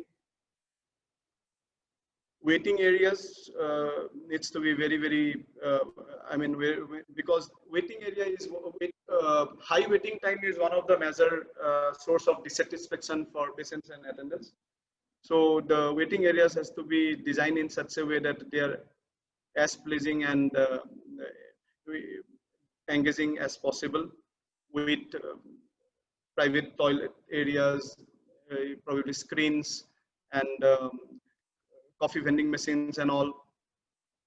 Pleasant clinical environment, when we talk about, like if you see, when we talk about MRIs, the ceilings, the false ceilings and all, nowadays, because many areas, when they have to lie down for a long period of time, then we provide artificial kind of ceilings which are pleasing. So those concepts have come in.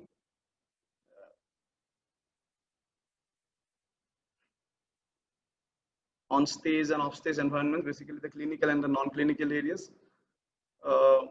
So if we develop, if the intent is to develop a healthy building in terms of all these aspects, whether it is internal air quality, whether it is the material that we use and all, so it will lead to a healthy building and healthy occupant.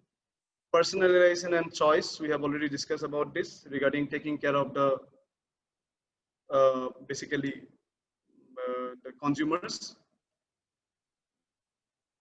So again, like during discharge, that is one of the major process where people are usually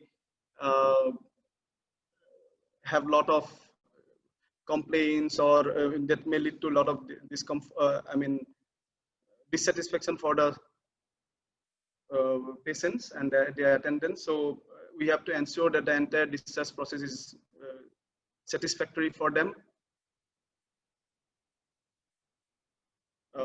So basically for the discharge process also, it takes time for all the formalities and all. We usually design a different area for them so that they can do the discharge process in a proper way and away from the other, other reception areas. Color, uses of color, so that it is pleasing and all. Digital screens, providing the information of the hospitals, engaging the patients and attendants.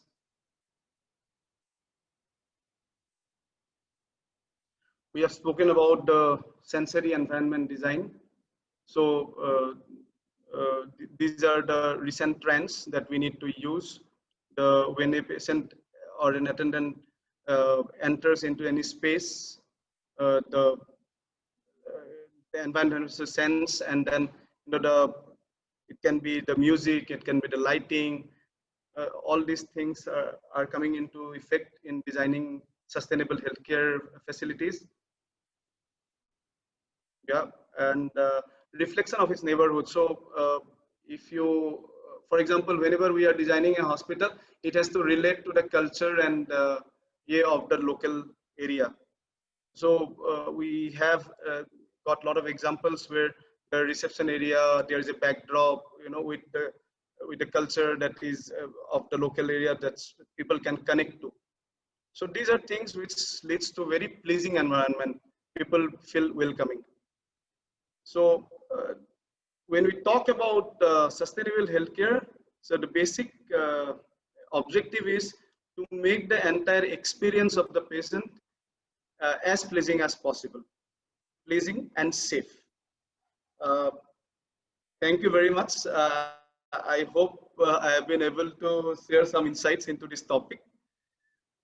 Yes. Thank you so much, Dr. Jyotish. Rama ma'am, over to you. This is your session now.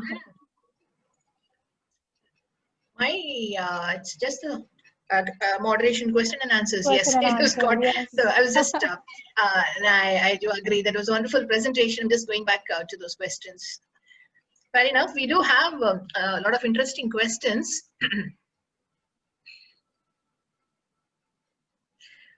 I'll just unmute the video so that it's, am I audible, clear? Yes, please. Yeah. Dr. Rana, these questions are actually for you. What would be, no, this is actually Jyoti's, I guess. Jyoti, this question is for you. What would be the The cost of converting an existing 10,000 square feet building into energy efficient building. Oh, so it's a, I mean, it's an existing 10,000 square feet area. Existing 10,000 square feet building, the cost of converting this into an energy efficient building, maybe a ballpark amount on this thing will help. Okay, so I mean, there is no thumb rule as such. Yes. Okay, for making it energy efficient building. But what we need to do is we need to do an energy audit first. Okay, so for example, most of the I'll just give an example. The air conditioning system in many places are not energy efficient. There will be a lot of different kind of air conditioning system being used. Somewhere it will be high wall split, somewhere it will be window AC, but it is not developed as a unit.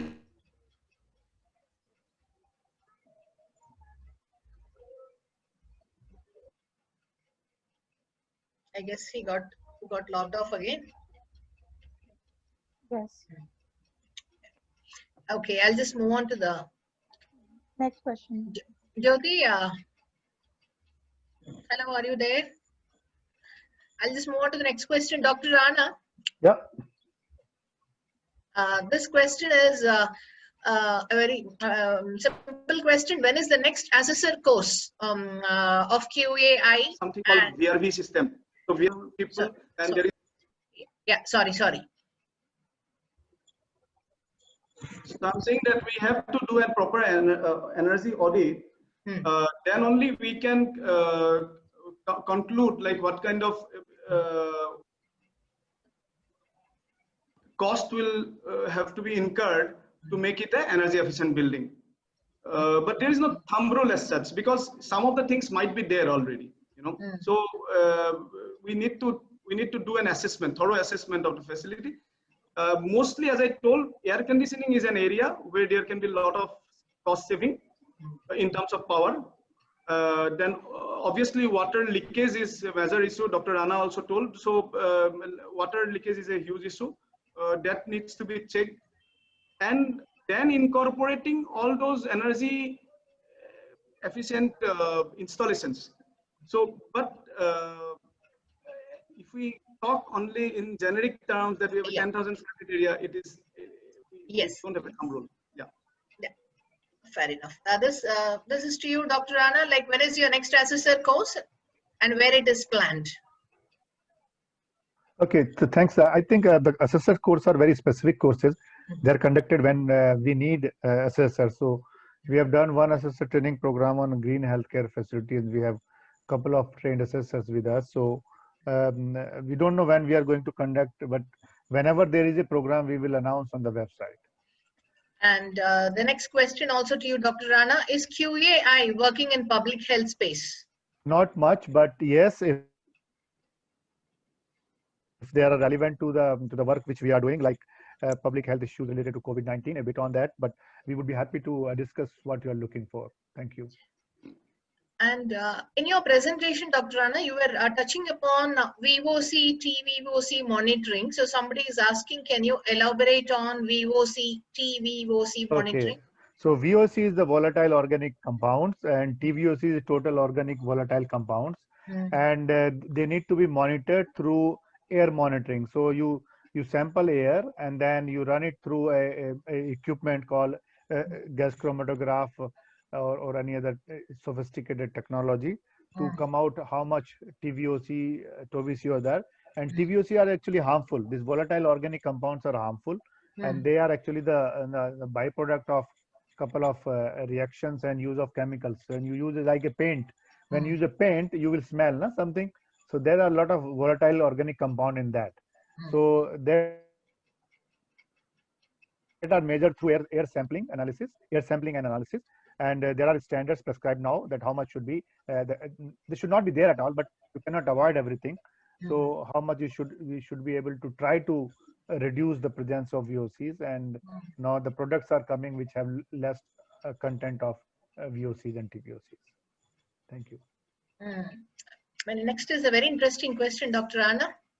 In India, where out-of-pocket payment is the main mode of revenue for hospitals, is it accreditation or is it regulatory compliance or a rewards and incentive system?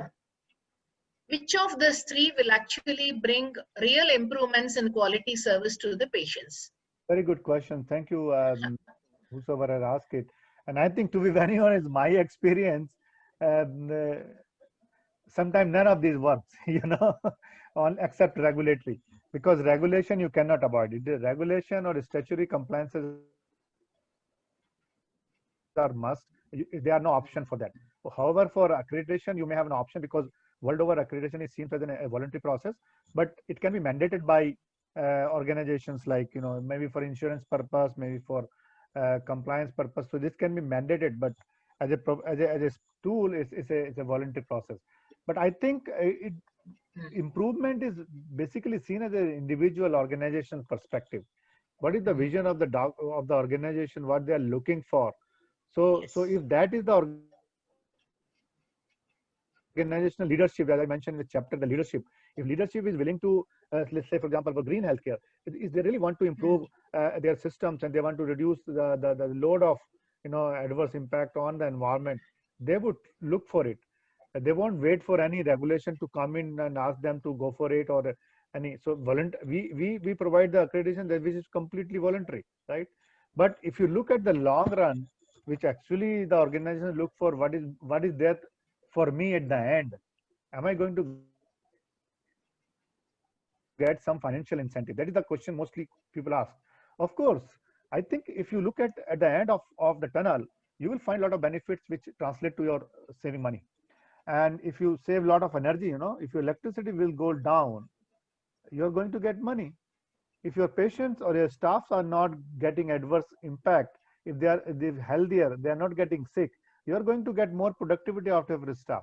So I think at the end of it, when you analyze whole of things, you will get financial incentives, financial gains. But people don't look at that. People, they look what I'm going to get immediately now. So I think accreditation is not a mechanism which can get you immediate benefit, but you have to look into the long run after implementing the standards and see how you are improving and how you are getting benefits in terms of saving costs, saving a lot of resources, and ultimately that's the money for you which you get. Thank you.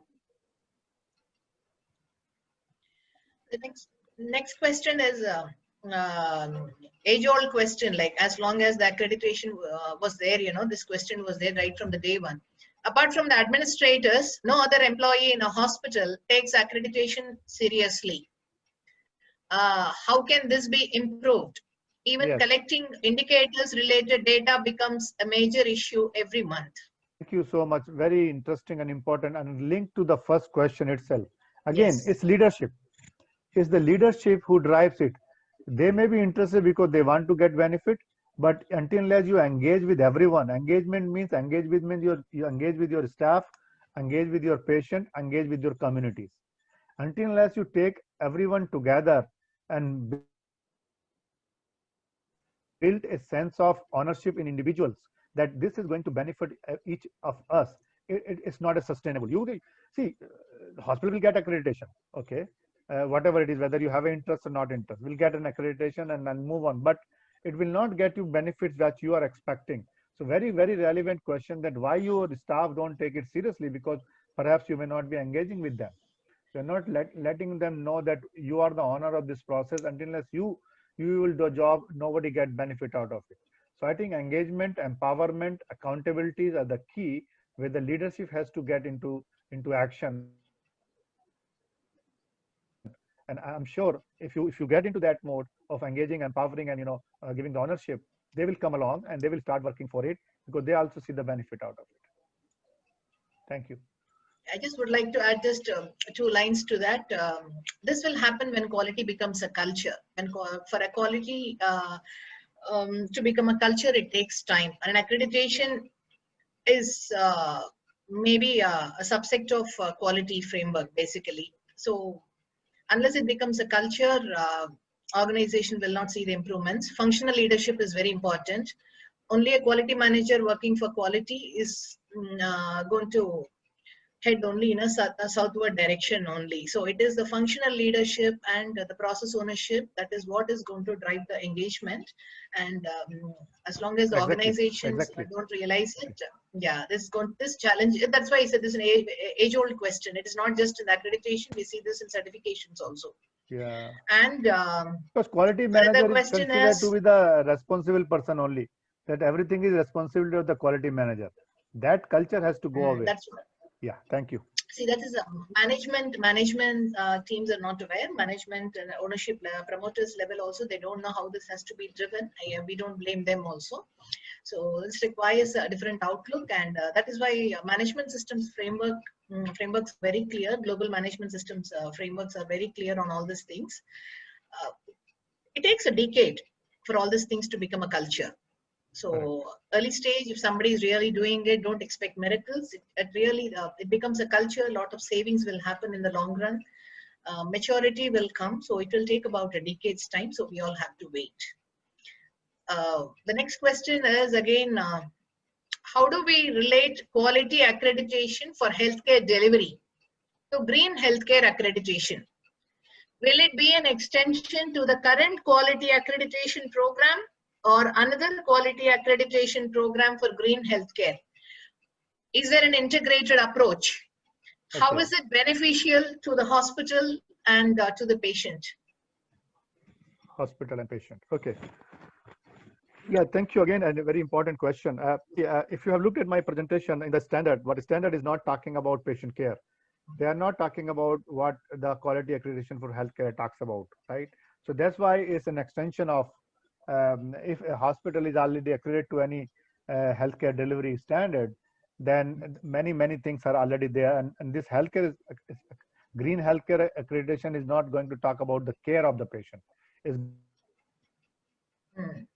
going to talk about how you can make your organization more sustainable in terms of green standards are concerned, how you can make sure that you provide environment to your staff, your patient, which is more sustainable and more healthy, keep them healthy and fit, and also how the organizations work around to reduce the energy and cost and the saving of energy and use of alternate approach of redesigning and rethinking around a more resilient and more sustainable environmental practices.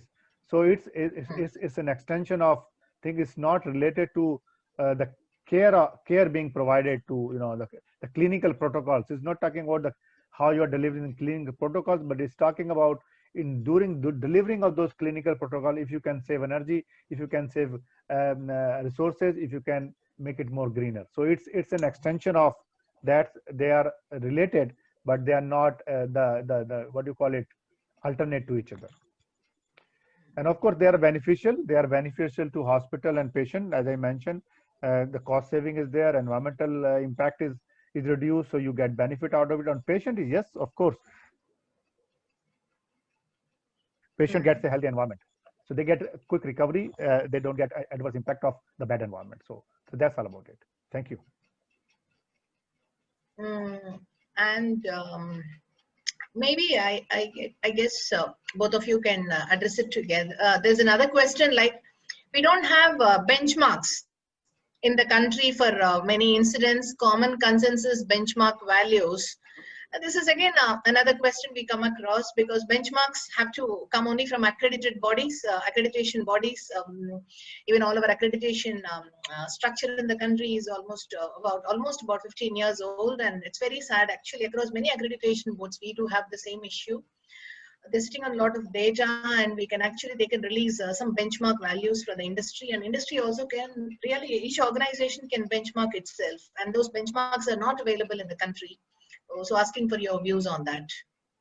Yeah, you are right. That's right, that unfortunately we have not yet established benchmark over last 15 years, though we are collecting a lot of data, and I think accreditation bodies has to take lead on that. And we at QI has already said thing that whatever standards we have developed, and we have set something, though we have not many numbers yet, but we have said that whatever numbers we keep getting, we keep collecting data, and then we try to analyze it and set some benchmarks so that they can compare amongst themselves absolutely, first, absolutely. and then they can think of to compare somewhere else in the world.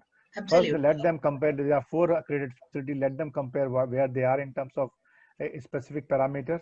So that is what at QI we have laid out as a policy since beginning, that we have to measure it. We have to measure it. Then only we'll know where we are moving.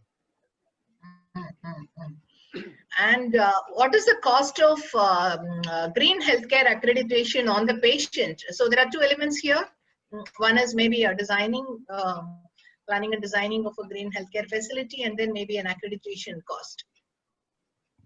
As far as accreditation cost is concerned, that we have kept very minimal cost for accreditation of this program, because we have not we have seen this program as a corporate social responsibility, and we developed with PHFI and CCDC and help. So we kept the fees is very nominal, so that is not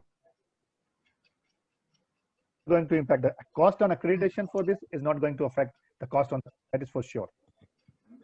But I think that he would like to take on the cost of converting things. Yeah.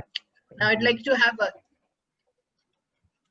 Sorry, Jyoti, your view also on this, please, because now accreditation body says it's very minimal and it's maybe it's a corporate social responsibility. But the designing a facility, when a facility plans to go for a green healthcare facilities accreditation, an existing facility, there are 3 elements. One is a new construction. The other one is an existing facility, trying to convert this into a green facility, green healthcare facility. Will it be a very expensive proposition?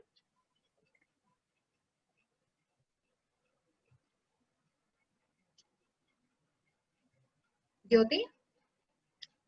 It's got a connectivity issue.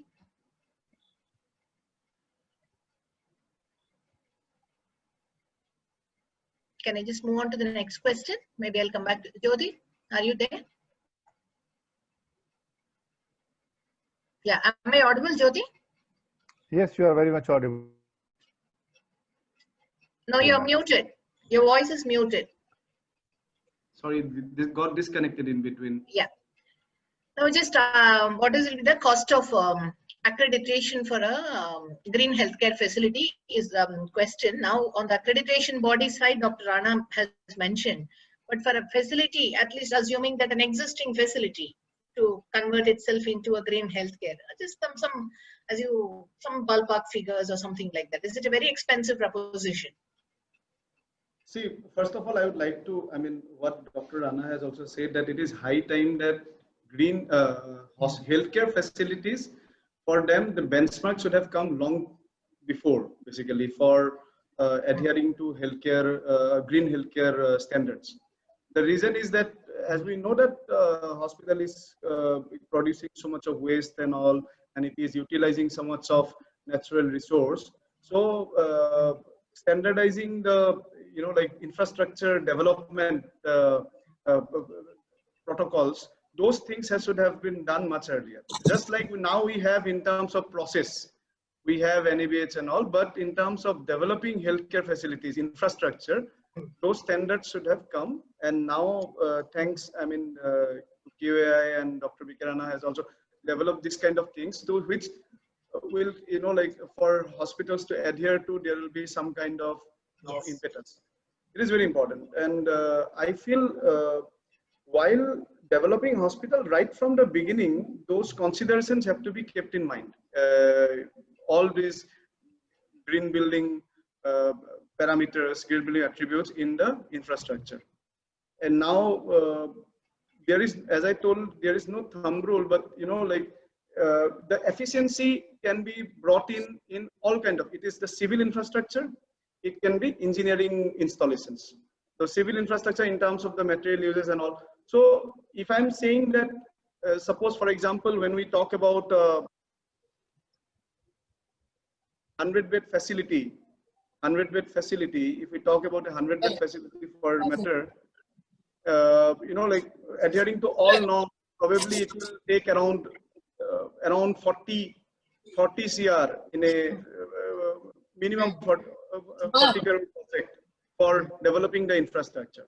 And that 40 crore project minimum, that 40 crore, 35 to 40 crore project can implement all the necessary requirements to make it energy efficient, to make it a green building. Okay, but when we talk about the existing facility, because the existing facility, what happens is we can change the engineering installations to adhere to those norms. But how much we can make changes to the civil infrastructure, that is something we need to check. Yes. But for a new facility, when you talk about this in a particular, we can, like multiply 100 to 200 bed and 300 beds. But for a 100-bed facility, the norm is around, if we talk about around 35 to 40 crore, we can definitely incorporate all the necessary requirements to make it a green compliant facility. Okay. Right. Thank you. Dr. Rana, you're there? Yes, please, I'm here. Yeah, now, the next question is a very interesting question. Are the standards publicly available and published? Who has accredited the standards? Okay, good questions. Yes, as I actually put into the chat as well, we have made all our standards publicly available, means not put on the site, but they are accessible by sending email about details, and we will send it. So we have made all PDF copies of standards. We did last year from 26th of January, we made for free all, and from now to 2nd of October, we announce it that they are freely available. They have to send the email to us. As far as the accreditation of our standard is concerned, not yet.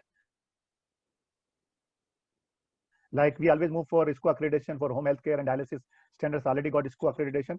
So we will also move on other standards as the time moves up, because this need a maturity implementation, and we'll collect data before we apply for any accreditation from International Society. Thank you.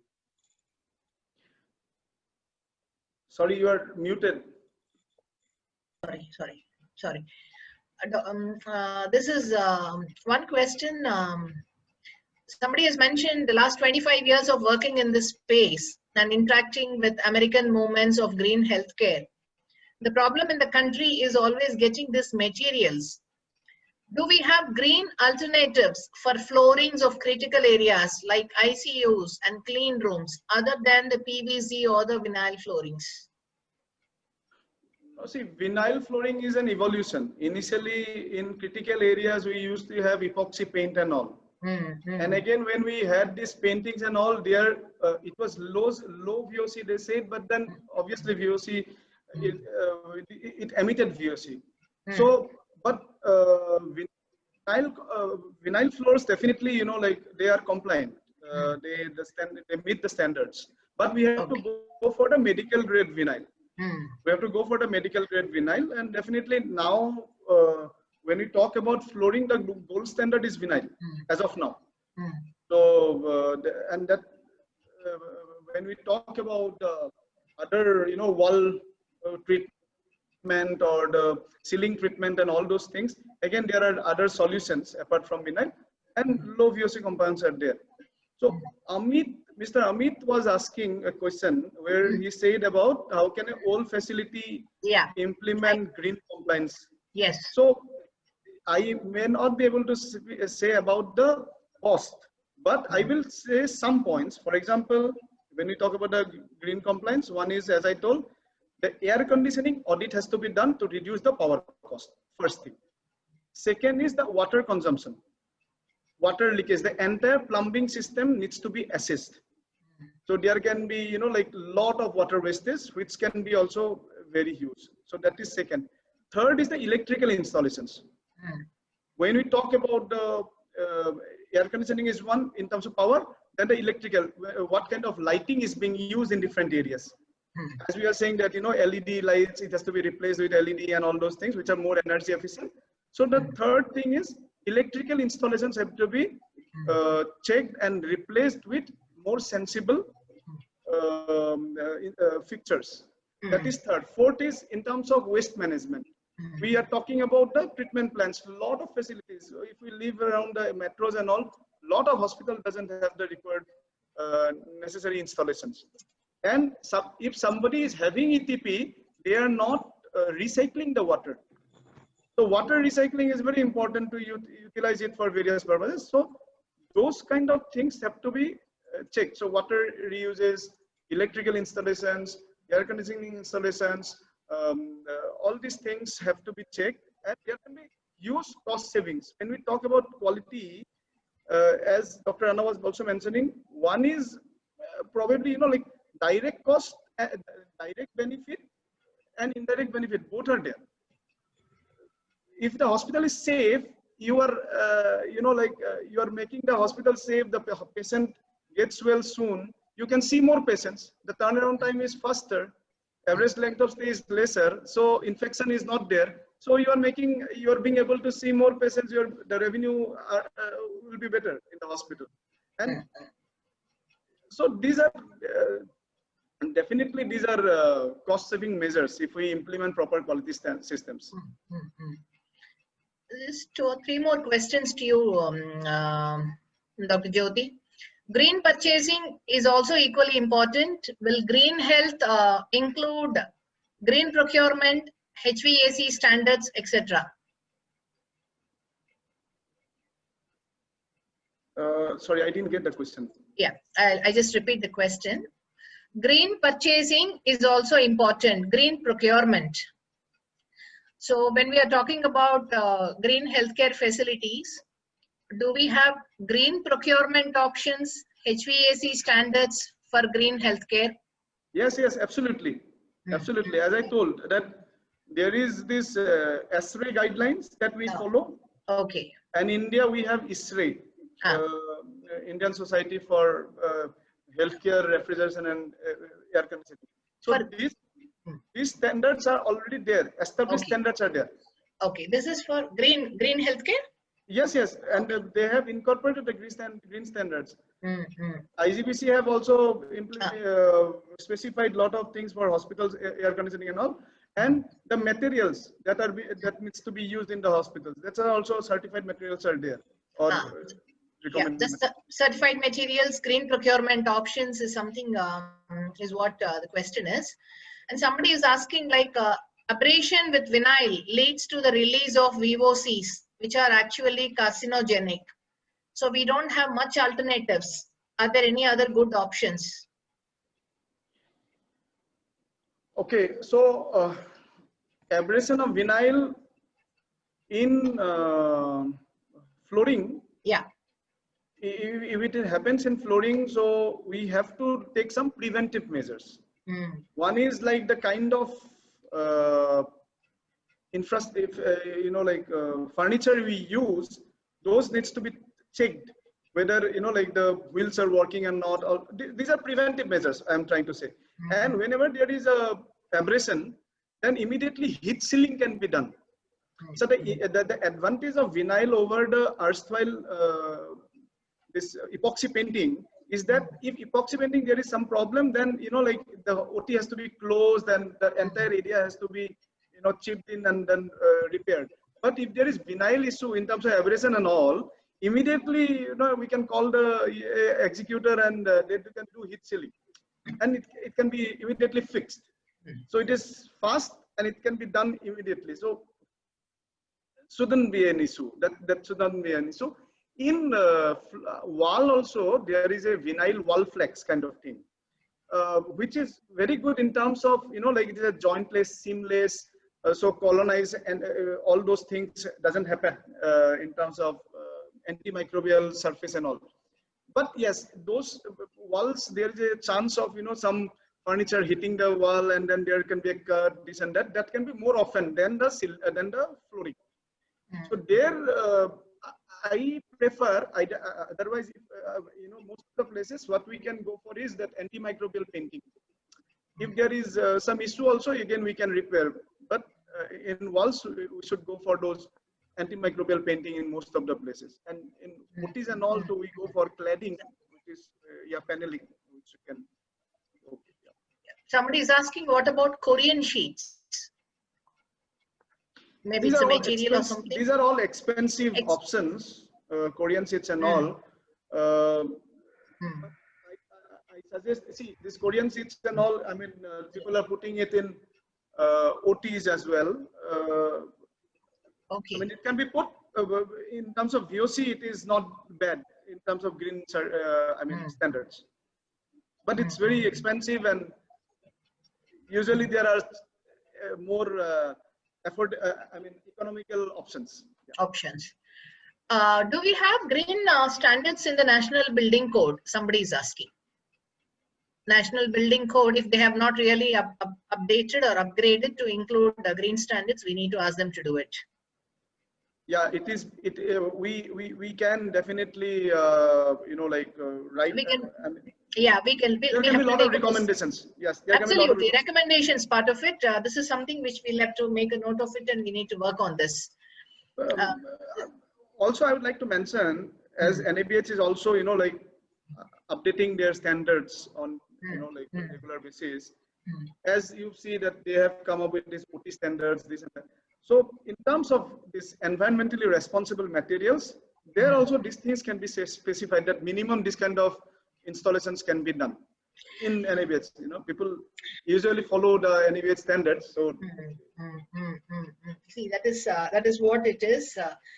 We need to ask, like yesterday we had a session on forest certification. Okay, that is it's again a global certification and a sustainable forest certification, where the focus is actually only on this certified materials, where the forest products and the produce have to be certified, and the exporters have to get the certifications, which is asked in the global international market. So the products are, it's more about timber, furniture, wood-based products and all this.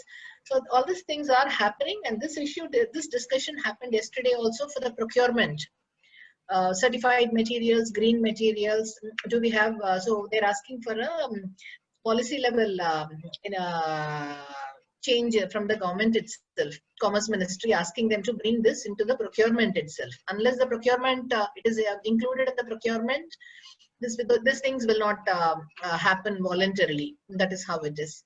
Maybe a last question. It's very nice, very good question actually.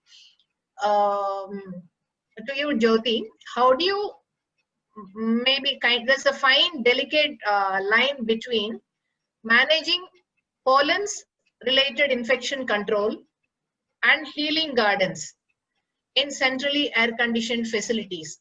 How do you bring that balance? Do you want me to repeat it again? No, I have got you. I have got you. Okay. So, yeah, definitely good question and very thoughtful question. Yes, it is. It's very nice. A very thoughtful question. One is this is just thought that just like we say that the pregnant lady should not come near the X-ray and the CT scan. So we can say that there can be a good signage that to avoid that area, whoever has got pollen allergy. Everybody doesn't have, first of all. Secondly, we can choose the plants properly.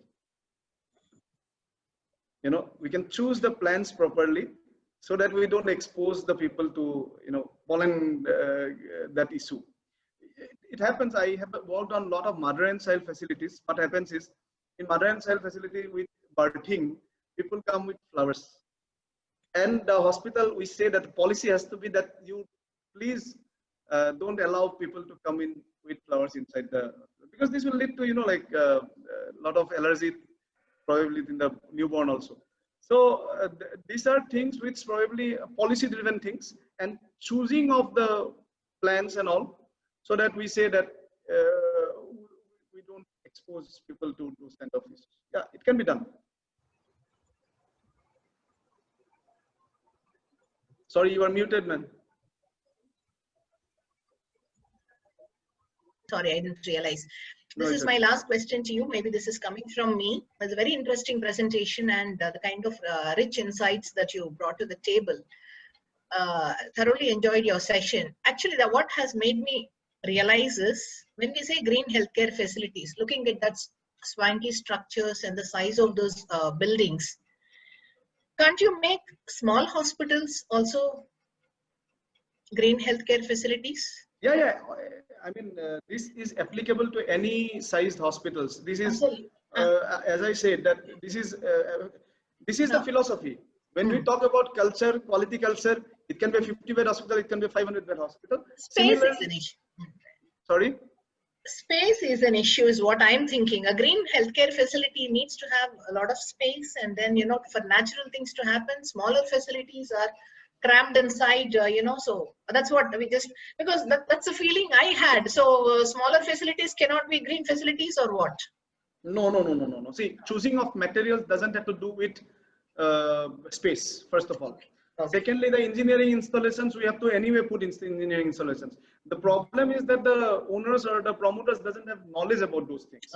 And when they go to vendors will sell anything that they can. So without going into the standards, that is the problem. So whether it is a 50-bed hospital or a much bigger hospital, the healthcare, green concepts can be incorporated. But we have to know about this. The knowledge has to be there. And there is no extra space that we need. We can create we create a green compliant hospital of any size.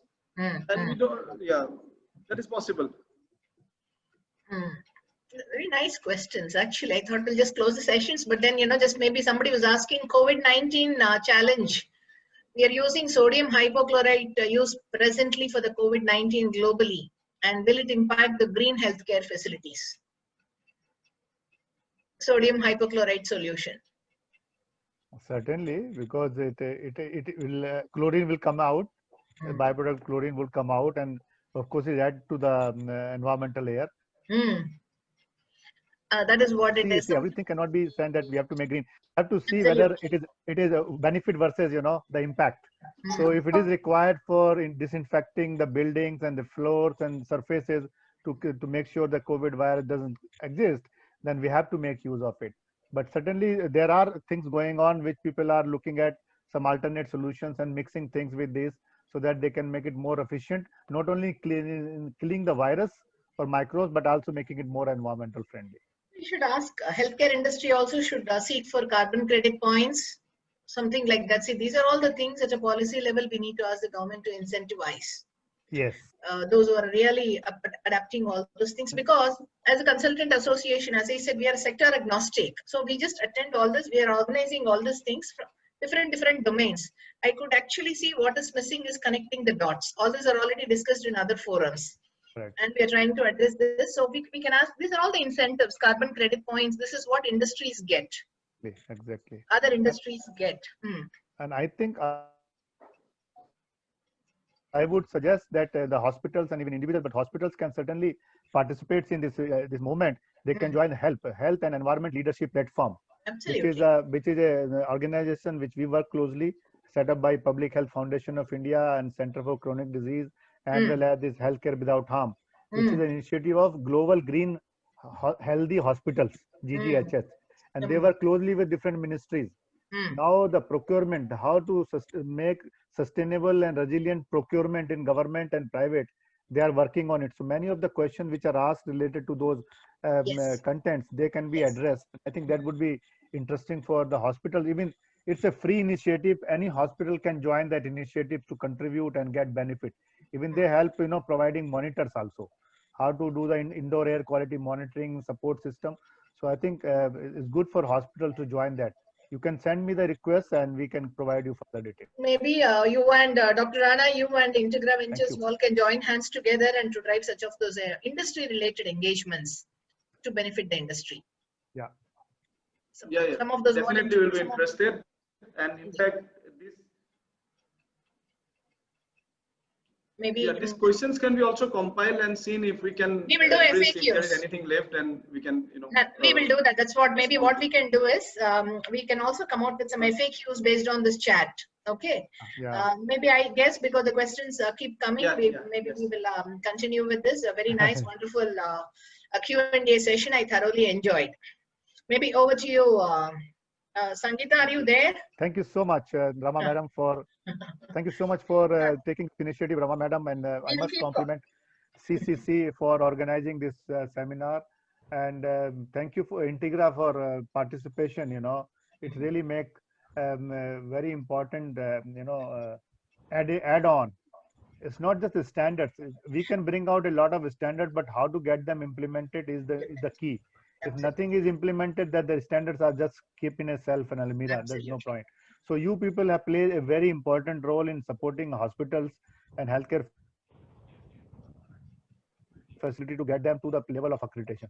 So thank you for joining, and thank you everyone. I think I can take this liberty on behalf of CCC, Integra, and QI. I thank you once again for all you participation and staying back. 44 people staying back till 6:30. So it's a great timing that they are attending. So thank you very much, and I think we will close with this, and we'll have some more sessions, and we'll look forward for continued participation. Next whole of next month is for quality, Dr. Rana. We'll keep inviting you. Sure. Let's have some dedicated niche Certainly. sessions initiatives. Certainly. Thank you so much. Sangeeta, are you there? Thank you everyone, and have a nice Thank evening. you. Thank you, Doc. Thanks so much. Okay, then thank you. Thank you. Okay, we'll wind up the session. Thank you. Thank you so much.